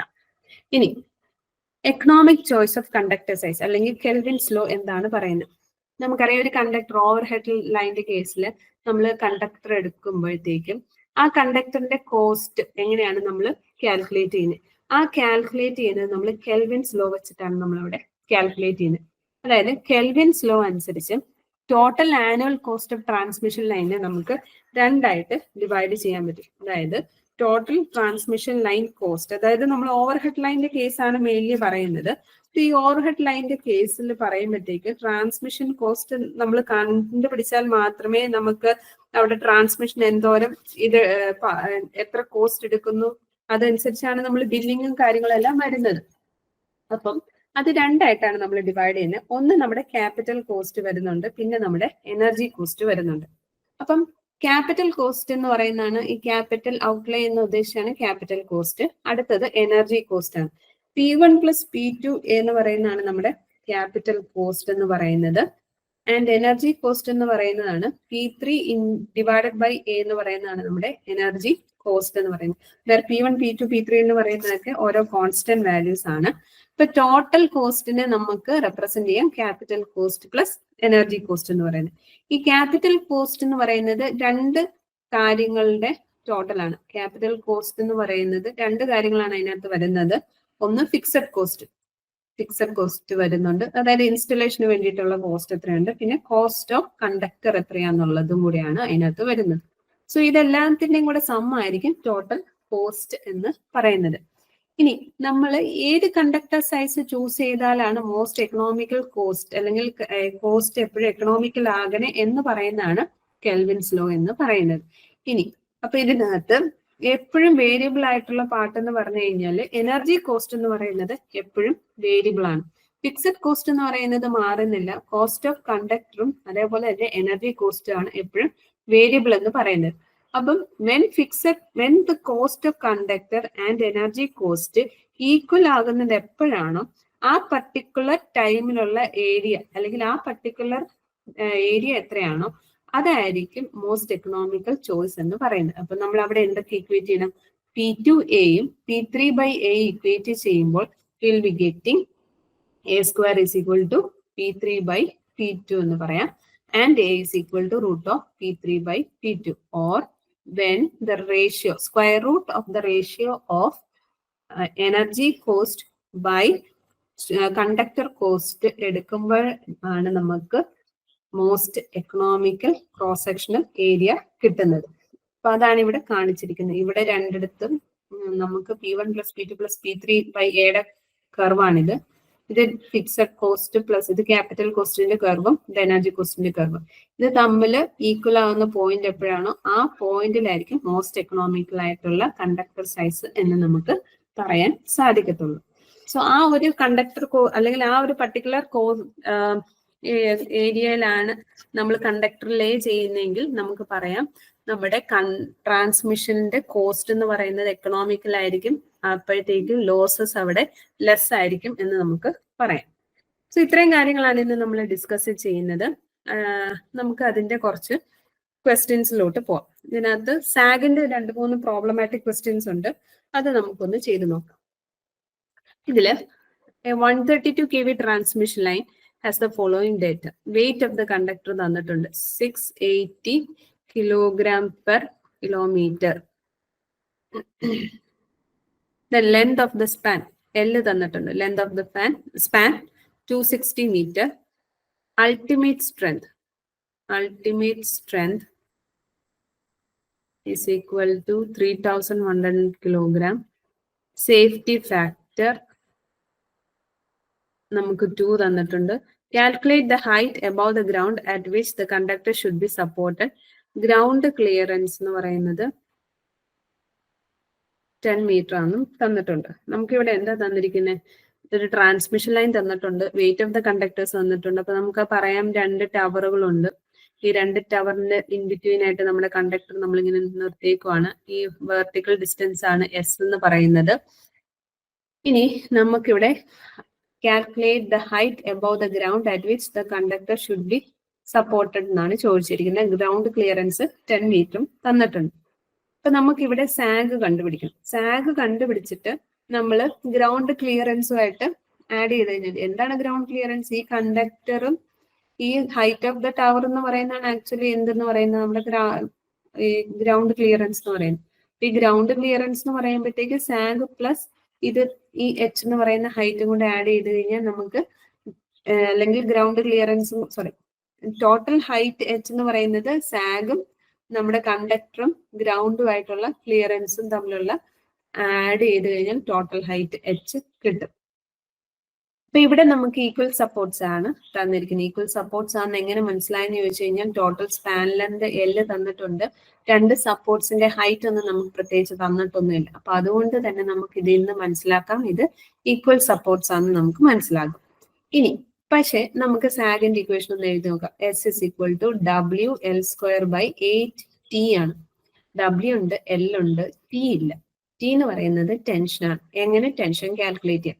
അൾട്ടിമേറ്റ് സ്ട്രെങ്തും സേഫ്റ്റി ഫാക്ടറും തന്നിട്ടുണ്ടെങ്കിൽ ടെൻഷൻ നമുക്ക് ഡയറക്ട്ലി അതിനകത്ത് നിന്ന് കാൽക്കുലേറ്റ് ചെയ്യാം. Tension is equal to ultimate strength divided by safety factor. അപ്പൊ ഇവിടെ അൾട്ടിമേറ്റ് സ്ട്രെങ്ത് എന്ന് പറയുന്നത് 3100 kg ഡിവൈഡഡ് ബൈ 2 ആണ്. അപ്പൊ അതിനകത്ത് നിന്ന് നമുക്ക് ഡയറക്ട്ലി ടെൻഷൻ കിട്ടും. ആ വാല്യൂ നമ്മൾ എസിന്റെ ഇക്വേഷനിലോട്ട് ഇട്ട് കൊടുക്കാം. എസിന്റെ ഇക്വേഷനിലോട്ട് ഇട്ട് കൊടുക്കുമ്പോഴത്തേക്കും 680 ഇവിടെ kg/km ആണ്. അപ്പൊ ഇവിടെ ബാക്കി നമ്മുടെ ലെങ്ത് ഓഫ് സ്പാൻ തന്നിരിക്കുന്ന മീറ്ററിലാണ്. അപ്പൊ അതിനെ നമ്മൾ എന്ത് ചെയ്യണം? ഈ 680 kg/km മീറ്ററിലോട്ട് കൺവേർട്ട് ചെയ്യണം. ഇൻറ്റു 10⁻³ കൊണ്ട് മൾട്ടിപ്ലൈ ചെയ്ത kg/m ആവും. ഇൻറ്റു ലെങ്ത് എന്ന് പറയുന്നത് 260 m². ഒന്നെങ്കിൽ അങ്ങനെ ചെയ്യാം, അല്ലെന്നുണ്ടെങ്കിൽ മൊത്തം നിങ്ങൾ എന്തിൽ കാൽക്കുലേറ്റ് ചെയ്യണം? കിലോമീറ്ററിൽ തന്നെ കാൽക്കുലേറ്റ് ചെയ്യണം. രണ്ട് രീതിയിലും ചെയ്യാൻ പറ്റും. ഡിവൈഡഡ് ബൈ 8 × 3100 ഡിവൈഡഡ് ബൈ 2 ആണ് വരുന്നത്. സോ ഇക്വേഷനിൽ ഇട്ട് കൊടുക്കുമ്പോഴത്തേക്ക് നിങ്ങൾക്ക് ഡയറക്ട്ലി എസിന്റെ ഇക്വേഷൻ കണ്ടുപിടിക്കാൻ സാധിക്കും. ജസ്റ്റ് ഒരു എക്സാമ്പിൾ പറഞ്ഞാണ്. ഇങ്ങനത്തെ പ്രോബ്ലം വരുമെന്ന് നിർബന്ധമൊന്നുമില്ല. സിമ്പിൾ ആയിട്ടുള്ള ക്വസ്റ്റ്യൻസുകളാണെങ്കിൽ മാത്രമേ വരത്തുള്ളൂ. സോ ഏകദേശം നിങ്ങൾക്ക് കിട്ടുന്നത് 13.7 മീറ്റർ എന്നാണ് കിട്ടുന്നത്. ഒന്ന് കാൽക്കുലേറ്റ് ചെയ്ത് നോക്കിക്കോണം. 13.7 മീറ്റർ. Okay, next question. ഇത് ശ്രദ്ധിച്ചോളുക. The towers of height 30 metre.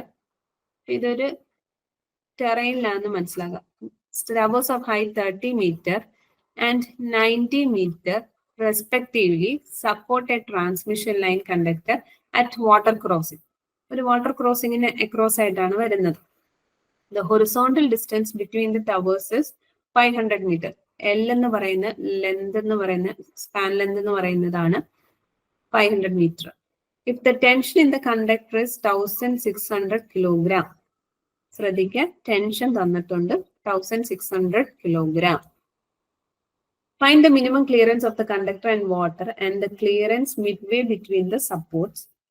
Weight of the conductor 1.5 kilogram per meter തന്നിട്ടുണ്ട്. Bases of the towers can be considered at water level. രണ്ടിന്റെ ബേസ് വാട്ടർ ലെവലാണ് നമുക്ക് കൺസിഡർ ചെയ്യാം. അങ്ങനെയാണെങ്കിൽ നമുക്ക് എന്തൊക്കെ കണ്ടുപിടിക്കണം? നമുക്ക് മിനിമം ക്ലിയറൻസ്, കണ്ടക്ടറും വാട്ടറും തമ്മിലുള്ള മിനിമം ക്ലിയറൻസ് കണ്ടുപിടിക്കണം. അത് കണ്ടുപിടിക്കണം എന്നുണ്ടെങ്കിൽ നമുക്ക് സാഗ് അറിയണം. അതേപോലെ തന്നെ സാഗ് അറിഞ്ഞാൽ നമുക്ക് മിനിമം ക്ലിയറൻസ് എത്രയാണെന്ന് കണ്ടുപിടിക്കാൻ പറ്റും. ഒരെണ്ണത്തിന്റെ ഹൈറ്റ് 30 ആണെങ്കിൽ അടുത്തതിന്റെ ഹൈറ്റ് 90 തന്നിട്ടുണ്ടെങ്കിൽ സാഗും കൂടെ അറിയാന്നുണ്ടെങ്കിൽ നമുക്ക് ക്ലിയറൻസ് കണ്ടുപിടിക്കാൻ സാധിക്കും. ഇനി ഇവിടെ നമ്മൾ ചെയ്യുന്നത്, നമുക്ക് ആദ്യമേ S1 S2 കണ്ടുപിടിക്കണമെങ്കിൽ, അല്ലെങ്കിൽ S1 സാഗ് S1 S2 കണ്ടുപിടിക്കണമെങ്കിൽ നമുക്ക് ആ ഡിസ്റ്റൻസ് അറിയണം. എത്രയാണെന്നുള്ളത് നമുക്ക് അറിയണം. നമുക്ക് ആകെ അറിയാവുന്നത് S1 - S2 = H ആണ്. ഡിഫറൻസ് ബിറ്റ്വീൻ ദ ഹൈറ്റ് ആണ് എന്ന് പറയുമ്പോൾ H = 60 മീറ്റർ നമുക്ക് കിട്ടും. എത്രയാണ്? 90 - 30 ചെയ്യുമ്പോൾ നിങ്ങൾക്ക് S2 - S1 ചെയ്യുമ്പോഴത്തേക്ക് നിങ്ങൾക്ക് H കിട്ടും. ഇനി X1 എന്ന് പറയുന്ന distance from the first conductor എന്ന് പറയുന്നത് L/2 - Y ആണ്. വൈന്റെ ഇക്വേഷൻ നമുക്ക് ഡയറക്ട്ലി നമ്മൾ പഠിച്ചിട്ടുണ്ട്. X1 = L/2 - TH/WL ആണ്. സോ L എന്ന് പറയുന്നത് നമ്മുടെ ഇവിടെ എത്രയാണ്? L എന്ന് പറയുന്നത് തന്നിട്ടുണ്ടല്ലോ 500. ഹൊറിസോണ്ടൽ ഡിസ്റ്റൻസ് നമുക്ക് ഇവിടെ തന്നിരിക്കുന്നത് 500 മീറ്റേഴ്സ് ആണ് തന്നിരിക്കുന്നത്. അപ്പം 500/2 -1600 ഇൻറ്റു ഹൈറ്റ് എന്ന് പറയുന്നത് നമുക്ക് ഇവിടെ 60 ആണ് തന്നിരിക്കുന്നത്. ഡിഫറൻസ് ബിറ്റ്വീൻ ദ ഹൈറ്റ് 60 ആണ്. W എന്ന് പറയുന്നത് 1.5 ആണ്. ആൻഡ് L എന്ന് പറയുന്നത് വീണ്ടും നമുക്കിവിടെ ഹൊറിസോണ്ടൽ സ്പാൻ ആണ്, 500 ആണ്. സോ ഇങ്ങനെ കാൽക്കുലേറ്റ് ചെയ്താൽ X1 കിട്ടും. X1 ഇവിടെ കിട്ടുന്ന വാല്യൂ എന്ന് പറയുന്നത് 128 മീറ്റർ ആണ് കിട്ടുന്നത്. ഇനി അത് ഡയറക്ട്ലി നമ്മൾ S1 ഇക്വേഷനിൽ ഇട്ട് കൊടുക്കുക. S1 ഇക്വേഷൻ എന്താ? W(x1)² ആണ്. ഇത് ഡയറക്ട്ലി സബ്സ്റ്റിറ്റ്യൂട്ട് ചെയ്ത് കഴിഞ്ഞാൽ we will get it as 7 metre എന്നാണ് കിട്ടുന്നത്. W 1.5 kilogram per metre. X1 ഇവിടെ തന്നിട്ടുണ്ട്. ടെൻഷൻ 1600 കിലോഗ്രാം എന്ന് തന്നിട്ടുണ്ട്. ഡയറക്ട്ലി സബ്സ്റ്റിറ്റ്യൂട്ട് ചെയ്യാം, നിങ്ങൾക്ക് 7 മീറ്റർ എന്ന് കിട്ടും. അതാണ് ഫസ്റ്റ് ടവറും ഈ ഒരു വെർട്ടിക്കൽ ഡിസ്റ്റൻസ് S1 ആണ്. ഇനി വാട്ടർ ലെവല് തമ്മിലുള്ള ക്ലിയറൻസ് കിട്ടണമെങ്കിൽ ഈ ടവറിന്റെ ഹൈറ്റും ഈ സാഗും കൂടെ നമുക്ക് ആഡ് ചെയ്താൽ മതി. അപ്പൊ മൈനസ് ചെയ്താൽ മതി. അപ്പൊ നമുക്ക് വാട്ടർ ലെവലിന്റെ ക്ലിയറൻസ് എന്ന് പറയുന്നത്, എത്ര വരും? 30 - 7 23 മീറ്റർ വരും. So that is the answer. അറിഞ്ഞിരുന്നാൽ മാത്രം മതി. അത്ര ഇമ്പോർട്ടന്റ് അല്ല. ചില കേസസിൽ ഇങ്ങനത്തെ അത്രയും ഡീറ്റെയിൽഡ് ക്വസ്റ്റ്യൻസ് നിങ്ങൾ ചോദിക്കില്ല. ഡിഗ്രി ലെവൽ ആയതുകൊണ്ട് മാത്രം ഞാൻ ഒന്ന് എക്സ്പ്ലെയിൻ ചെയ്തെന്ന് മാത്രമേ ഉള്ളൂ. Okay, next question. The sag of the transmission line is least affected by. നമുക്കറിയാം സാഗിന്റെ ഇക്വേഷൻ എന്ന് പറഞ്ഞു കഴിഞ്ഞാൽ is directly proportional to WL²/8T ആണ്. അതിൽ വെതർ കണ്ടീഷൻസ് എഫക്ട് ചെയ്യും, rest on the conductor affect ചെയ്യും, കണ്ടക്ടർ ലെന്ത് എഫക്ട് ചെയ്യും. കണ്ടക്ടർ കറണ്ടിന് മാത്രമാണ് സാഗ് അത്രയും അത് എഫക്ട് ചെയ്യാത്തത്. ഇനി റെസ്റ്റ് ഓൺ ദ കണ്ടക്ടർ എങ്ങനെ എഫക്ട് ചെയ്യുമെന്ന് വെച്ച് കഴിഞ്ഞാൽ അതിനകത്ത് വെയിറ്റ് കൂടും. ഈ റെസ്റ്റിംഗ് ഉണ്ടാകുമ്പോൾ വെയിറ്റ് ഇൻക്രീസ് ചെയ്യാനുള്ള പോസിബിലിറ്റീസ് ഉണ്ട്. അതുകൊണ്ടാണ് റെസ്റ്റ് ഓൺ ദ കണ്ടക്ടറും സാഗിനെ എഫക്ട് ചെയ്യുന്നു പറയുന്നത്. സോ കണ്ടക്ടർ കറണ്ട് ആണ് സാഗിനെ അഫക്റ്റ് ചെയ്യാത്ത ഒരേ ഒരു കാര്യം എന്ന് പറയുന്നത്. ആൻസർ ഈസ് ഓപ്ഷൻ സി അല്ലെ 3. ഓക്കെ, അടുത്ത question. For a transmission line supported at different elevations, at the two ends the tension is maximum at. അതായത് രണ്ട് ഡിഫറെന്റ് ഹൈറ്റ്സിലുള്ള ടവറുകൾ നമ്മൾ ഉപയോഗിക്കുകയാണെന്നുണ്ടെങ്കിൽ, വേറെ ടെറൈനാണെങ്കിൽ ഇതിൽ ഏറ്റവും കൂടുതൽ ടെൻഷൻ എവിടെയാണ് ഉണ്ടാകണേന്നാണ് ചോദ്യം. ഏറ്റവും കൂടുതൽ ടെൻഷൻ ഉണ്ടാകുന്നത് എപ്പോഴും ടോളർ സപ്പോർട്ടിലായിരിക്കും. ഷോർട്ടർ സപ്പോർട്ടിലല്ല, ടോളർ സപ്പോർട്ടിലായിരിക്കും എപ്പോഴും കൂടുതൽ ടെൻഷൻ ഉണ്ടാകുന്നത്. അവിടെയായിരിക്കും സാഗ് ഏറ്റവും കൂടുതലായിട്ടും വരുന്നത്. സോ ടോളർ സപ്പോർട്ടാണ് correct answer. Next question. Calculate the sag for a span of 200 meter if the ultimate tensile strength of the conductor is 600 kilo. Allow a factor of safety of 2. The weight of the conductor is 900 kilogram per kilometer. ഇത് simple ആയിട്ടുള്ള question. Equal ഹൈറ്റിന്റെ ആണ്. അപ്പൊ ഇവിടെ നമുക്ക് directly equation എന്താ? S is equal to WL²/8T ആണ്. T തന്നിട്ടില്ല, അതിന് പകരം ടെൻസൈൽ സ്ട്രെങ്തും സേഫ്റ്റി ഫാക്ടറും തന്നിട്ടുണ്ട്. അപ്പൊ T is equal to 6000 divided by 2 ചെയ്യുക. അപ്പൊ നമുക്ക് ഇവിടെ 3000 കിലോഗ്രാം എന്ന് കിട്ടും. ഇനി അത് നമ്മൾ ഇവിടെ ഇട്ട് കൊടുക്കണം. വെയിറ്റ് എന്ന് പറയുന്നത് 900 കിലോഗ്രാം പെർ കിലോമീറ്റർ ആണ്. അപ്പൊ അതിനെ മീറ്ററിലോട്ട് കൺവേർട്ട് ചെയ്യുമ്പോൾ 10⁻³ ചെയ്യണം. കിലോഗ്രാം പെർ കിലോമീറ്ററിനെ കിലോഗ്രാം പെർ മീറ്റർ ആക്കാൻ ഇൻറ്റു 10⁻³ ആണ് ചെയ്യേണ്ടത്. ഇതൊന്ന് ഓർത്ത് വെച്ചോണം. ഓക്കെ, ഇൻറ്റു 10⁻³ ചെയ്യാം. ഇനി ഈ L എന്ന് പറയുന്നത് സ്പാൻ ലെന്ത് 200 മീറ്റർ ആണ്. അപ്പം 200 the whole square divided by 8 into 3000 ചെയ്യുക. സോ ഇത് സോൾവ് ചെയ്താൽ മതി. ഇത് സോൾവ് ചെയ്യുമ്പോൾ നിങ്ങൾക്ക് കിട്ടുന്ന വാല്യൂ 1.5 മീറ്റർ ആണ് കിട്ടുന്നത്. 1.5 metre. So answer is option 2. 1.5 metre. ഇത് എന്താണേലും ഒന്ന് ചെയ്ത് നോക്കിക്കോണം കേട്ടോ. Next question. Which among the following cable are generally suited for voltage up to 11 kV? ഞാൻ പറഞ്ഞായിരുന്നു 11 kV വരെ നമ്മൾ യൂസ് ചെയ്യുന്നത് ബെൽറ്റഡ് കേബിൾസ് ആണ്. Correct answer.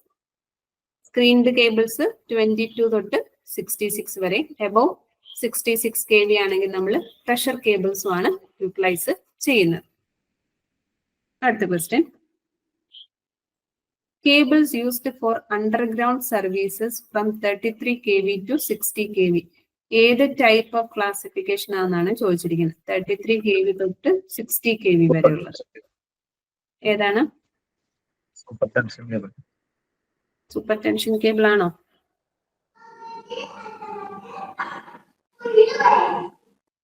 എഴുതി വെച്ചായിരുന്നോ? സൂപ്പർ ടെൻഷൻ കേബിൾ ഏത് ടൈപ്പ് കേബിൾ ആണെന്ന് എഴുതി വെച്ചിട്ടുണ്ടോ?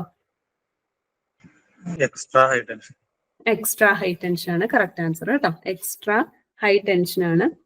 സൂപ്പർ ടെൻഷൻ എന്ന് പറയുന്നത് 33ന്റെ താഴെയാണ് കേട്ടോ. എക്സ്ട്രാ ഹൈ ടെൻഷൻ ആണ് 33 to 66. ഹൈ ടെൻഷൻ എന്ന് പറയുന്നത് അപ് ടു 11 kV ഉള്ളതാണ്. സൂപ്പർ ടെൻഷൻ എന്ന് പറയുന്നത് 22 തൊട്ട് 33. ആൻഡ് എക്സ്ട്രാ സൂപ്പർ വോൾട്ടേജ് ആണ് എബവ് നമ്മൾ 132 അല്ലെങ്കിൽ ബിയോണ്ട് 132 kVക്കാണ് ഉപയോഗിക്കുന്നത്. So answer is first option, extra high tension cables. അടുത്തത്, sheaths are used in underground cable. Sheath എന്ന് പറയുന്നത് നമ്മുടെ മെറ്റാലിക് ഷീറ്റ് ആണ് കേട്ടോ. പല രീതിയിൽ ചോദിക്കാം. ഷീറ്റ്, ലെഡ് ഷീറ്റ്, അല്ലെന്നുണ്ടെങ്കിൽ അലുമിനിയം ഷീറ്റ് എന്ന് ചോദിക്കാം. Or it can be also asked as metallic sheet എന്ന് വേണമെങ്കിലും ചോദിക്കാം. ഇങ്ങനെ എന്ത് വേണമെങ്കിലും ചോദിക്കാം. സോ എന്തിനാണ് മെറ്റാലിക് ഷീറ്റ് കൊടുക്കുന്നത്? ഓപ്ഷനിൽ നിന്ന് എന്തായിരിക്കും correct answer? Protect the cable from moisture ആണ് correct answer. Protect the cable from moisture. Metallic sheath കൊടുക്കുന്നത് നമ്മുടെ മോയ്സ്ചർ അതേപോലെയുള്ള ലിക്വിഡ് ആസിഡ് ആൽക്കലീസ് ഒന്നും കണ്ടക്ടറിനെ അഫക്റ്റ് ചെയ്യാതിരിക്കാൻ വേണ്ടിയിട്ടാണ് നമ്മൾ മെറ്റാലിക് ഷീറ്റ്സ് പ്രൊവൈഡ് ചെയ്യുന്നത്. Next question, screened cables can be used for voltages. Screened cables ഏത് വോൾട്ടേജസിലാണ് യൂസ് ചെയ്യുന്നത്? സിമ്പിൾ ആയിട്ടുള്ള ക്വസ്റ്റ്യൻ ആണ്. ഏത് വോൾട്ടേജിലാണ് നമ്മൾ യൂസ് ചെയ്യുന്നത്? 33 kV to 66 kV ആണ് സ്ക്രീൻഡ് കേബിൾസ് യൂസ് ചെയ്യുന്നത്. Answer is 33 kV to 66 kV. Above 66 ആണെന്നുണ്ടെങ്കിൽ പ്രഷറൈസ്ഡ് യൂസ് ചെയ്യും. Next question, in a cable immediately above metallic sheath dash is provided എന്നാണ് കേട്ടോ. Dash is provided. ഏതാണ് മെറ്റാലിക് ഷീറ്റിന്റെ പൊക്കത്തായിട്ട് നമ്മൾ വെക്കുന്നത്? ആർമറിംഗ് ആണോ ബെഡിങ് ആണോ? എന്താണ് വെക്കുന്നത്? ബെഡിങ് കേട്ടോ. ബെഡിങ്. മെറ്റാലിക് ഷീറ്റ് കഴിഞ്ഞിട്ട് ബെഡിങ് അത് കഴിഞ്ഞിട്ടാണ് നമ്മുടെ ആർമറിങ്, അത് കഴിഞ്ഞിട്ടാണ് നമ്മുടെ serving. Metallic sheet, bedding, armouring, serving. അപ്പൊ കറക്റ്റ് ആൻസർ എന്ന് പറയുന്നത് ബെഡിങ് ആണ്. ഈ ഓർഡർ ഒന്ന് ഓർത്ത് വെക്കണം.